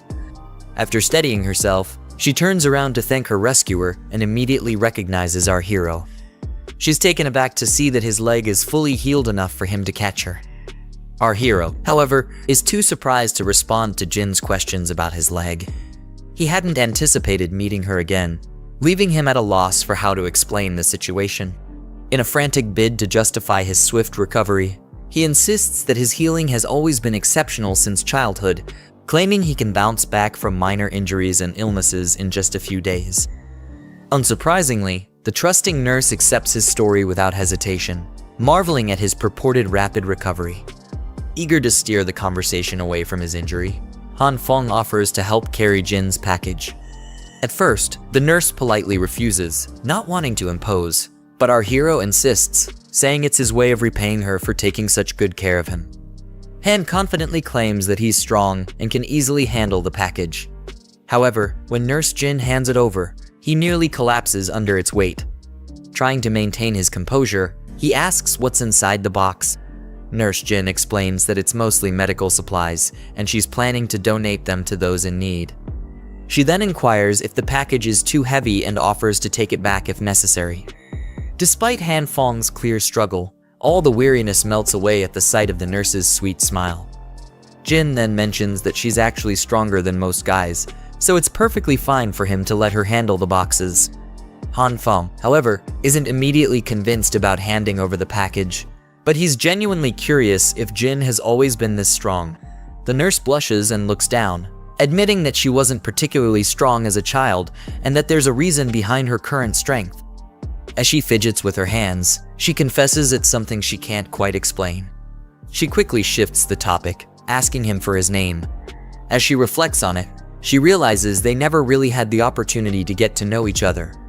Blushing, Han Fong introduces himself. In response, the nurse offers him a heartwarming smile and introduces herself as Jin Soo. As they walk together, they chat casually about their lives and work. Suddenly, someone bumps into Jin, causing her to stumble and fall into Han Fong, pressing her large package against his arms. Nurse Jin quickly recoils, apologizing for her clumsiness. Han Fong doesn't really mind. If asked, he'd actually prefer they stayed like this a bit longer. Suddenly, Huna appears from behind and calls out to him. She mentions that he didn't let her know he'd be here, and then wraps her arm around his, pressing close. With a sly look, she questions if Jin is his. Her eyes flash with the look of someone who's just had their toys snatched away. Noticing Huna's hostility, Jin decides to step back, apologizing for interrupting their moment. Huna swiftly takes the boxes from his hands and walks off. As he watches Jin dash away, our boy turns to Huna and asks her about her plans. The shrewd witch explains that she came to the parking lot to pick up some supplies, and since he hadn't reached out to her earlier, she's also concerned that something might have gone wrong. Trying to talk his way out of the situation, our boy scratches his head and claims he was just about to send her a message. However, Huna isn't convinced and becomes a bit jealous of Nurse Jin, noting that he seemed to be enjoying a chat with her. Shifting the conversation back to the matter at hand, Huna sees the chance to ask if he has any extra resources to spare. She mentions that she's almost out of supplies, so she's hoping Han Fong might share some with her. He smirks when he hears this. She might still believe he's infatuated with her, which gives him the perfect chance to stir things up. Han Fong responds that he doesn't have much food left, but is willing to share with Huna if she responds to the message he sent her a few days ago. He then leans in closer, suggesting she come over to his place and spend a few days with him. Han Fong even gives her a hug, putting on a charming playboy act. Naturally, Huna is taken aback. Her eyes widen in surprise as she looks at him. She steps back and says she didn't quite understand what our boy was asking. At the moment, if he wants to discuss it, they can always chat online. Of course, we all know she's just putting on an act. In response, Han Fong turns away, losing interest. Since Huna isn't on board with his mischievous plan, he feels there's no reason to continue the conversation. However, the opportunistic person grabs our hero's clothes, stopping him from leaving. In a soft and hesitant tone, she mentions that she feels Han Fong has changed recently and adds that she has always been sincere with her feelings. However, she doesn't want to give the impression that she's with Han Fong solely for his money. So she asks our guy for some time to consider his proposal. Han Fong, on the other hand, appears both surprised and pleased that Huna is taking his offer seriously. But in reality, our guy is glaring at her with intense anger. If he hadn't already experienced death once, he might have been deceived by Huna's falsehoods. Right now, he just wants to tear away her deceitful facade and reveal her true nature. He also remembers the accomplice who played a part in taking his life. He regrets not discovering the identity of his killer. However, it occurs to him that he would likely repeat his past actions, waiting for Huna and her boyfriend to attack him again so he can get his revenge. Returning to the present, Han Fong tells Huna he was only teasing her to gauge her reaction. Surprised by this revelation, Huna hadn't anticipated Han Fong resorting to such underhanded tactics. Han Fong then grips both of Huna's arms and looks her directly in the eyes, stating that he will be waiting for her honest response. He'll still be delivering some food to her tomorrow. After hearing this, she flatters him, telling him he's the best before leaving him on his own. As she turns away, she suggests they can always chat online. With a sly grin on her face, she walks away, knowing she's once again played him for a fool and can now get more from him. What she doesn't realize is that Han Fong is also smirking, aware that while Huna expects the supplies by tomorrow, it looks like he might not deliver after all. The following day, the storm intensifies, blanketing nearly every building in a heavy coat of snow. Meanwhile, our protagonist's phone is inundated with messages from Hunter repeatedly requesting the supplies she was promised. With each unanswered message, her frustration becomes increasingly evident. Despite the constant buzzing of his phone, our protagonist remains blissfully unaware as he enjoys a delicious pork meal. While others struggle to find anything to eat, he savors his pork chop with carefree contentment. As the days went by, Han Feng continued to experiment with his abilities with the food supplies he had. He sat down and was enjoying a meal, while he said that he had confirmed two things.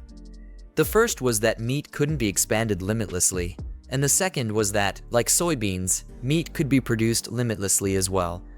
With that, he had enough meat to last him for all eternity. Every time a stalk of beans sprouted, he would use half of it to grow more beans again, and he would only consume half of it. Han Feng used the same practice when cultivating meat as well. Under the two kinds of light, half a piece of steak with a few soybeans could produce a full piece of steak. As the process continued, it would yield more and more steak over time. After that, he conducted numerous tests and was satisfied that he wouldn't have to worry about having something to eat in the future. On August 2nd, the 19th day of the snowstorm, a reporter was giving the news in the midst of the catastrophic weather.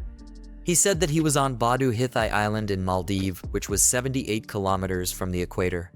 The average temperature there had lowered to around minus 42 degrees. The snow engulfed all the buildings and all the structures around them. The entire island had almost been completely engulfed in the snow, and the ocean was freezing up at a speed that could be observed with human eyes. According to the reports from expert readings, the ice layer had already reached 55 centimeters deep, and the situations in other countries were very similar as well. Han Feng watched the news and knew that the real situation was far worse than what the media was portraying. Suddenly, a huge explosion went off, and it startled him.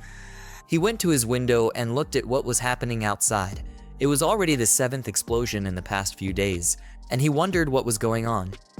As if that wasn't enough, he also saw a multitude of military helicopters flying around the vicinity. He quickly closed his curtains and looked very worried. He thought to himself that the situation outside was also a cause for panic for the owners.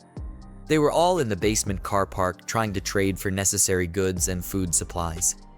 The situation was really dire, and people needed to survive by any means necessary. Sadly, there were also many owners who used the opportunity to take advantage of others, which led to several conflicts. Han Feng noticed that a message was sent in the group chat, telling owners who had been facing difficulties to head down to the basement car park to receive necessary resources for free. Han Feng went down and was walking through the parking lot while severely suffering from the effects of the cold. It was way too cold, and he had a bad, runny nose. The only reason he came down was to gather information, and if it weren't for that, he wouldn't be there. The people who stood in the queues were having little squabbles about who cut in front of them. Han Feng remembered that before he was reborn, there was a rebellion in that neighborhood, and he thought that it must have been related to the people who were currently arguing. Still, he was surprised to see that they were really giving away resources instead of scamming people. He didn't understand what was going on, but decided to find out the real situation of things first. As he looked around, he noticed that the number of households facing difficulties was quite high. He then noticed a man who was yelling at the person giving out supplies, who happened to be Zhang. The man was angry because he had handed over several large boxes of resources before, but now they were giving him very little food. Zhang then tried to explain that everyone was given an equal amount of resources. The man wasn't having it, and he demanded that the resources he donated earlier be given back to him. Zhang apologized and told him that the resources couldn't be returned. He hoped that the man could look at the bigger picture since the disaster was still ongoing. Once the disaster is over, he will pay back the man several times the amount in cash. Regardless, the man couldn't be reasoned with. He wondered how long the snowstorm would last. At that point, all he wanted was for his donations to be given back to him. The other people on the line got tired of his bickering because he was holding up the line. They found him annoying and told him to stop being shameless. Some thought that he just wanted to get more resources than other people. The clamors rose up, and everyone spoke against him. They told him to get lost since he had already gotten his food because everyone else wanted to eat. They also thought he was selfish and wasn't considering the fact that the committee was having a hard time as well. Han Feng just silently watched from a distance, and he knew that there was no way the committee would give anyone back their resources in their current situation. Nevertheless, he thought the people were shameless for trying to place themselves on a higher moral ground against those who donated more resources. Lai approached him and thought that people were also acting shamelessly. He looked like he hadn't eaten in days, as his cheeks were very thin and his lips had cracks. Han Feng greeted him and said that it had been a while since they saw each other. After the formalities, Lai told him that he was trembling from being flustered and powerless. Han Feng was surprised that Lai referred to his situation as something that wasn't too bad. Lai's stomach let out a loud growl, and he said that it had been difficult to suppress his hunger by just drinking water. Han Feng was shocked that the guy didn't have any food left. Lai said that he was thinking of helping the neighbors previously, which caused him to donate most of his resources to the committee. In the end, his food supplies at home ran out before the snowstorm ended. The resources that the committee was giving out were too little as well. If Lai had known, he would have kept more supplies for himself. Looking at his desperate situation, Han Feng called Lai to the side and asked him for a favor. In return for it, he was going to give Lai 4 packs of instant noodles and 2 sausages. He told Lai not to think too little of it because he didn't have much left in stock. Lai thought that Han Feng was just looking for an excuse to give him free food, and he promised not to forget the grace that was shown to him for the rest of his life. Lai said to leave the small matter to him, and Han Feng replied to him by saying that he should come and collect the food at his place later. After that, Lai went ahead to join the queue to collect his share of resources first. Han Feng was happy that he was able to bribe the brickhead easily with noodles and sausages. That way, he wouldn't have to personally come down to gather information in the future. As much as he felt sorry for Lai, it still was more important for him to comfortably lay on his sofa, eating delicious food and playing video games. Suddenly, his name was yelled out, and as he turned to see who was calling him, Huina slapped him. Han Feng was still confused, and she told him that he really disappointed her. Huina yelled out, asking Han Feng why he wasn't replying to her messages. Everyone else turned their attention to them because of how loud her voice was. Han Feng was still in shock and couldn't believe that she just slapped him. He hadn't even settled her debts for betraying him in his past life, but she just lapped him for no cause or reason. Han Feng was beyond angry and wondered if she really thought that he was that easy to bully. Huiyan mockingly asked if he was deaf or mute because he hadn't responded to a single thing she had been saying. He took a deep breath and told Huina that the situation had changed. She was shocked to hear that the supplies had been stolen. Han Feng was doing a really good job at lying to her and making her look like a fool. He told her that he placed the resources outside his door and went back in to get his keys, but they were gone by the time he came back out. Huina was still persistent and asked if he had looked for it, but he told her that he hadn't found any clues since then. She still tried to act like a good person and asked him if he still had any resources at all. Han Feng said that what he had left wasn't much anymore, and it would last him for a few days if he ate 1 meal a day. She acted like she was very happy to hear that, but suddenly switched up like a deranged witch. She desperately asked to split the resources and eat only 1 meal every 2 days. That way, they would be able to get through the disaster together. Han Feng couldn't believe how shameless she was to utter such useless words to him. To her, he was nothing but a tool to be used when needed. After taking a deep breath, Han Feng agreed to her demands, saying that he made a promise to her after all. She thanked him and asked him to bring it down for her.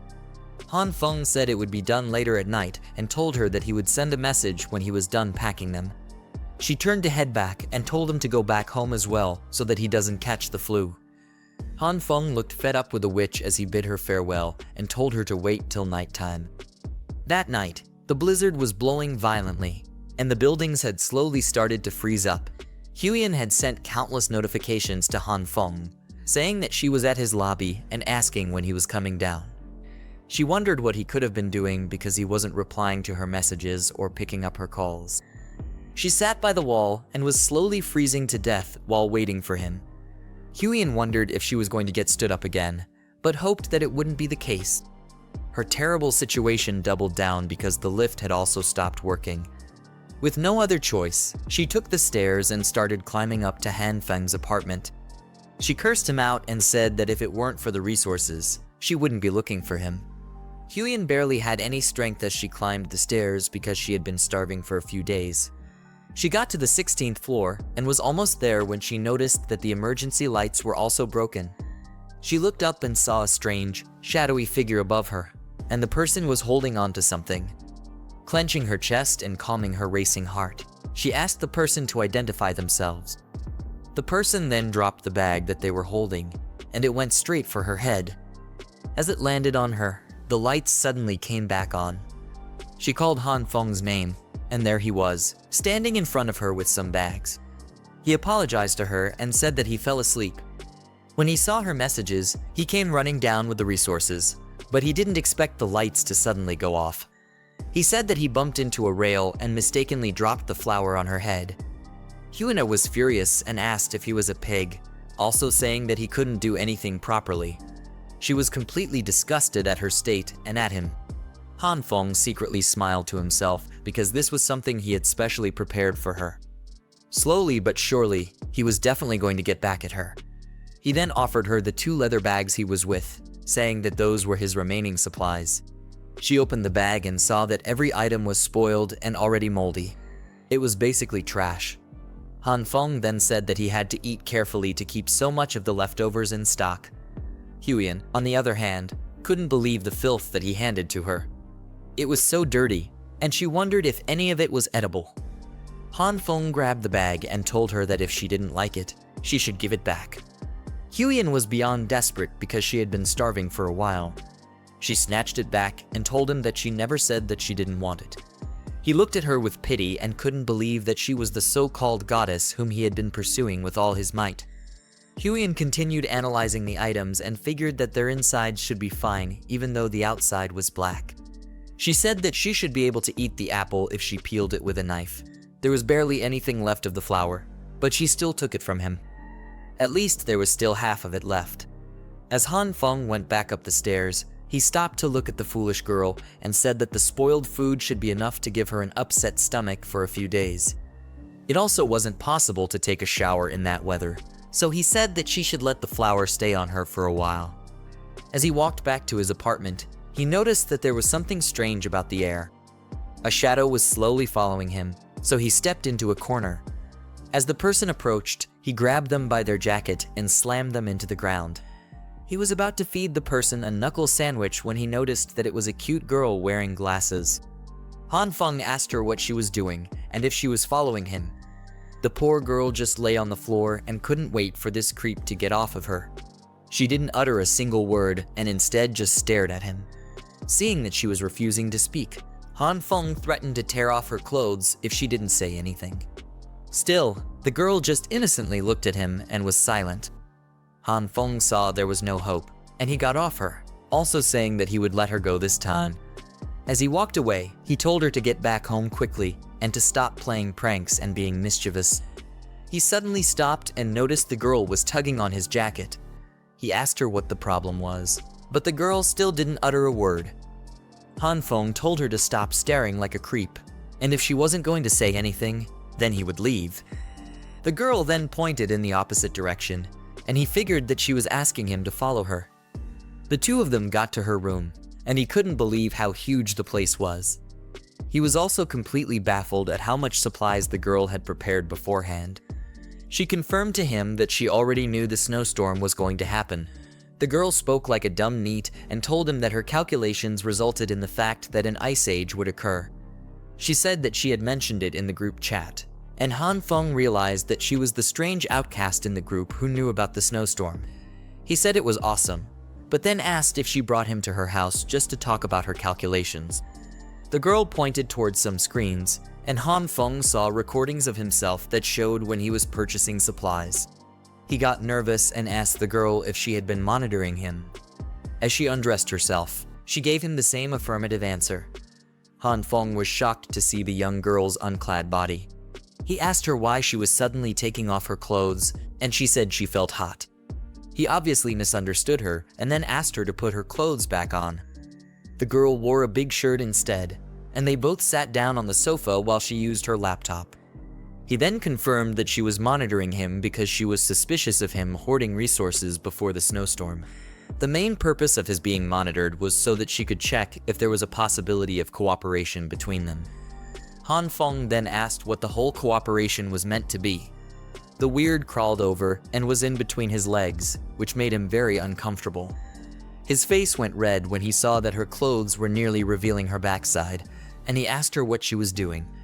She dragged out a generator and asked him to teach her how to use it. Han Feng was dumbfounded at the girl's request. After a while, the generator was put on, and he showed her the basics of operating it. When he was done teaching her, he asked if there was anything else that she needed. She pointed over to the other side of the room, and Han Feng began lecturing her on different equipment. He taught her how to use a heater to get hot water, and told her to remember to close the valve when she was done. Next up, the weird girl learned that she was supposed to put raw meat in the freezer, but she needed to remove the packaging first. Han Feng didn't understand how someone was so inept at basic survival skills. After that, he taught her the safety measures needed when connecting a cooking gas and told her to pay close attention to the procedures. Before he knew it, he was preparing dinner for her while teaching her how to cook and make the food more delicious. After that, a full-course meal was prepared, and they sat down to enjoy themselves. He even had to remind the girl to eat the food while it was still hot. It was as if he had become a full-time nanny, and the girl's ability to take care of herself was driving him crazy. The girl ignored him and continued enjoying the food. He nervously told her that he was kidding, but the whole ordeal was putting a serious mental strain on him. He turned to tell the girl that he was going back home once he was done eating, but she had already passed out on the table. She barely finished her food, and she fell asleep while eating. Han Feng couldn't believe the kind of person he just met. He put her on the couch and covered her before taking his leave. As he walked out, he said it was like having a child. He got back into his apartment and went to sleep.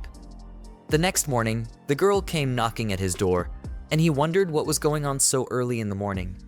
She had brought a lot of supplies for him, and he said that she was too courteous for the gesture. The amount of stuff on his door dazzled him. He then asked her if there was something she needed, and she asked him to teach her again. Han Feng didn't want to, but he still accepted to do it. After a few days of interacting with her, Han Feng confirmed that the girl was a complete idiot. It was obvious that she had lived her entire life indoors because she lacked the most general knowledge of things. Nevertheless, the girl was very interested in learning about self-reliance, and she dragged him to her house every day to teach her. As horrible as the food looked, her cooking skills had still slightly improved. Thanks to their horrible situation, many people would die to eat something like that. But if it were normal times, a dog wouldn't even eat what she cooked. Han Feng realized that he didn't know the girl's name yet and proceeded to ask. She told him that her name was True Eye of the Evil King, but he asked her to pretend like he didn't ask. There was no way in hell that he was calling her by that name in any lifetime. Meanwhile, in the car park, a fight had broken out between people who were fighting over supplies. People were trying to get their goods, and others were telling them to prove that the items actually belonged to them. It was complete chaos everywhere. Some people were prepared to die rather than hand over their resources to the bullies. Fires erupted everywhere, and they were trying to protect what was theirs with whatever weapon they could find. Others risked their lives to steal so that they would have a better chance at surviving the treacherous days ahead. The ones who weren't able to defend themselves got beat to a pulp and had their supplies taken away. Zhang walked into the place and saw the chaos that went on. When he got some blood stains on his trousers and shoes, he brought a horn and calmed down the mob with the loud noise. With the mob's attention turned to him, he asked them if they were done with their silly fights. Zhang asked them if they didn't find it ridiculous that they were fighting to the death because of the few resources that were left. They told him that he was very audacious to utter such words to them. He was the one who suggested that they donate their supplies, and they only got to receive a packet of instant noodles every few days. They told Zhang that if they didn't fight for it, then they were going to starve to death. Zhang confirmed the situation by asking if they were fighting for the last remaining supplies because the distributed resources weren't enough and the donated resources had run out. He called them ridiculous and implied that they were supposed to starve to death for their actions.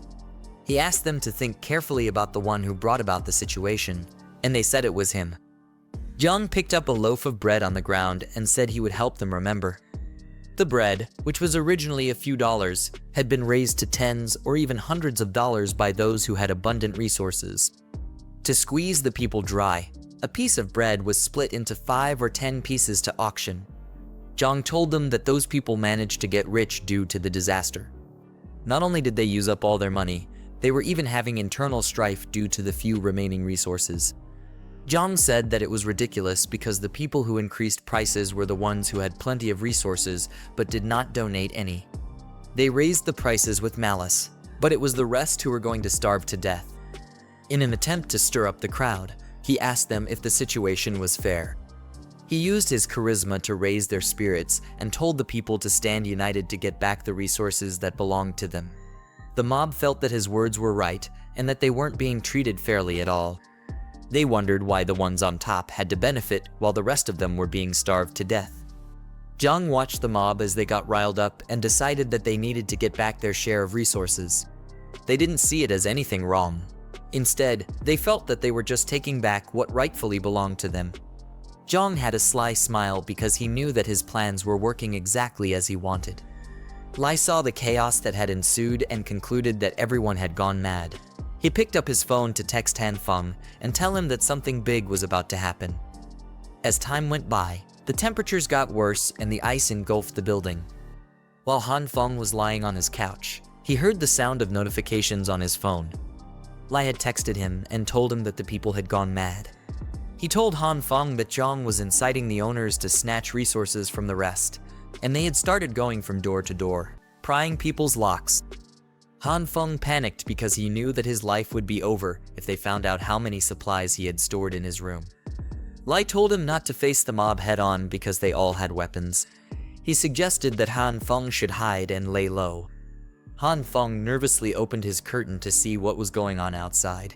He didn't expect things to turn out so badly, but at least he had 2 guns in case of a crisis. Since it was such an organized operation, if his resources were to be revealed to the crazy mob, they would definitely eat him up, leaving nothing but bones. He went to where he kept all of his supplies and told himself that he needed to be ready for it. Han Feng brought some items and started preparing his defenses to face the worst possible scenario. He connected some wires and tin foil to his door, but the lights suddenly went out as he laid down the wires. The snowstorm had finally caused a full power failure all over the city. People in different buildings noticed that those who were opposite them didn't have any power as well. They tried to contact management, but they couldn't because there was no signal as well. Han Feng figured that the outage would have happened sooner or later due to the overload usage of power trying to keep people warm. Moreover, the buildup of snow and low temperature made it difficult for any kind of maintenance to be done. As he carried a fuel gallon to refill his generator, he said that the situation meant the power failure and signal loss might be permanent that time around. While cranking the generator to come on, he also said that once the owners realized that power would never come back, the feelings of panic would lead to an even more insane rebellion. That's when the real hell would begin. Meanwhile, 30 minutes before that, we see Huiyan slurping on some noodles while having a conversation with someone. The person mentioned in the group chat that they would buy all resources at 50 times the regular market price. Because of that, the underprivileged paupers shut their mouths. The man told Huiyan that he only spent about 500,000 for all the resources he had. He also took out some of them to auction for a high price, and this caused the others to get into a fight as they tried to buy the items. Due to that, he managed to earn quite a bit of money. The man then caressed Huiyan's cheeks, proving to her that following him was the right choice for her. Huiyan agreed because she was desperately hungry. On the other hand, the man was glad that he could do anything he wanted with her, as long as he had resources. It became noisy outside, and they heard voices asking what the situation on their level was. The people outside gathered their tools and got ready to pry open the door of the room. The man stood up to check on things and wondered why it was so noisy in the middle of the night. He went to the door to listen to what the people were talking about. As they prepared to break in, some said that they remembered the man was buying resources from a lot of owners. He was the one who spearheaded the whole talk in the group chat about raising the prices of supplies. As they kicked the door, the man was pushed off. They continued trying to kick his door down, and he became clueless. He was shaking nervously and was trying to figure out how to save himself. Finally, the crazy mob broke down the door and got ready to raid the apartment. Meanwhile, Han Feng was using his generator to heat up his room. He was trying to test out the trap he had set up on his door, but he found it weird that there was no power. Suddenly, the wires sparked, and there was a little explosion that went off. He quickly dropped the sparking wire before it would send him to the pearly gates. After he recovered, he picked it back up and wished that the internet was still working because whatever he was doing was proving to be very difficult. Someone suddenly knocked on his door, and he peeked out to make sure that it wasn't the owners who were raiding the place. He saw that it was the little girl from earlier and furiously asked what she could possibly want at that time. The girl, with her usual unfazed attitude, told him that she wanted his help again. He found it troublesome that she was looking for him while he was busy with something. Suddenly, the memories of his death flashed through his mind, and he let go of the door handle. He then told her that the owners were going around, breaking doors and robbing people of their resources. Han Feng told the little girl to return to her room quickly and that he wouldn't open his door for her. The girl stood outside for a brief moment, but continued banging on his door and requesting his help. Some time passed, and she sat outside, shivering in the harsh cold conditions.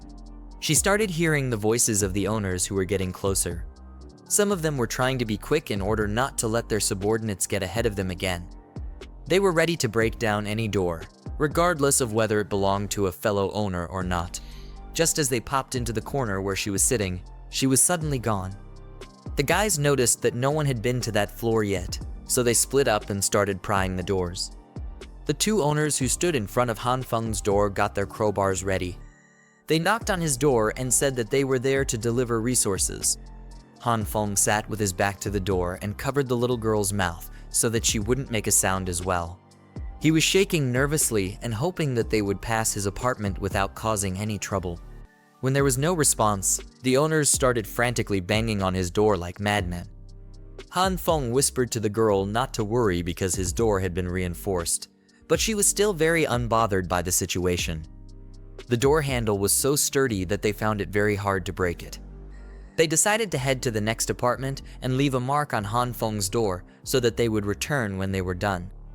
Han Feng was happy that they had given up, and he remembered that he told some constructors to reinforce his door and handle. When he finally got back to his senses, he quickly let go of the girl's mouth and asked if she was all right. He said that he was afraid that the owners would realize that there was someone there, which was why he held on to her like that. The little girl just thanked him for saving her because she had no idea what would have been her fate if she had been found. Han Feng put his ear on the door to listen closely and concluded that the guys had finally left. He got back to working on the security system for his door. He told her that once he was done fixing it, he would electrocute them to death if they dared to touch his door. He called it an electrocution defense measure. Han Feng told her that she wouldn't understand if he told her about it. He didn't even understand the basics themselves, and the lousy device was still too difficult for him to install. The girl suddenly blurted out that the device used electricity and voltage differences. Han Feng was shocked to find out that she actually had knowledge about it, and she told him that it was simple. The girl then started to guide him through the installation process. He told him that after he cuts off the power supply, he should wrap the bare wire around the door handle and make sure not to touch it if he loves his life. After that, he needed to connect the earth wire from the circuit box to the door handle and, lastly, turn on the power supply. Han Feng diligently followed her instructions, and the defense mechanism finally started working well. He couldn't believe it, and he asked her how she knew stuff like that. The girl started her useless rambling about the true eye of the evil king being able to see the truth of everything in the world. Han Feng cut her off immediately and told her to pretend like he didn't ask. He started putting the rest of his items in place and asked her to quickly state what she needed because he was very busy. The girl ignored him and dropped a lot of items from underneath her dress onto the couch. He called her attention again, and she told him that she would be staying with him from then on. It took some seconds for her words to click in his head, and he asked her what the hell she just said. He took it as a joke and said that it would never happen. Han Feng quickly told the little brat to return to her home at that moment, but she continued with whatever she was doing.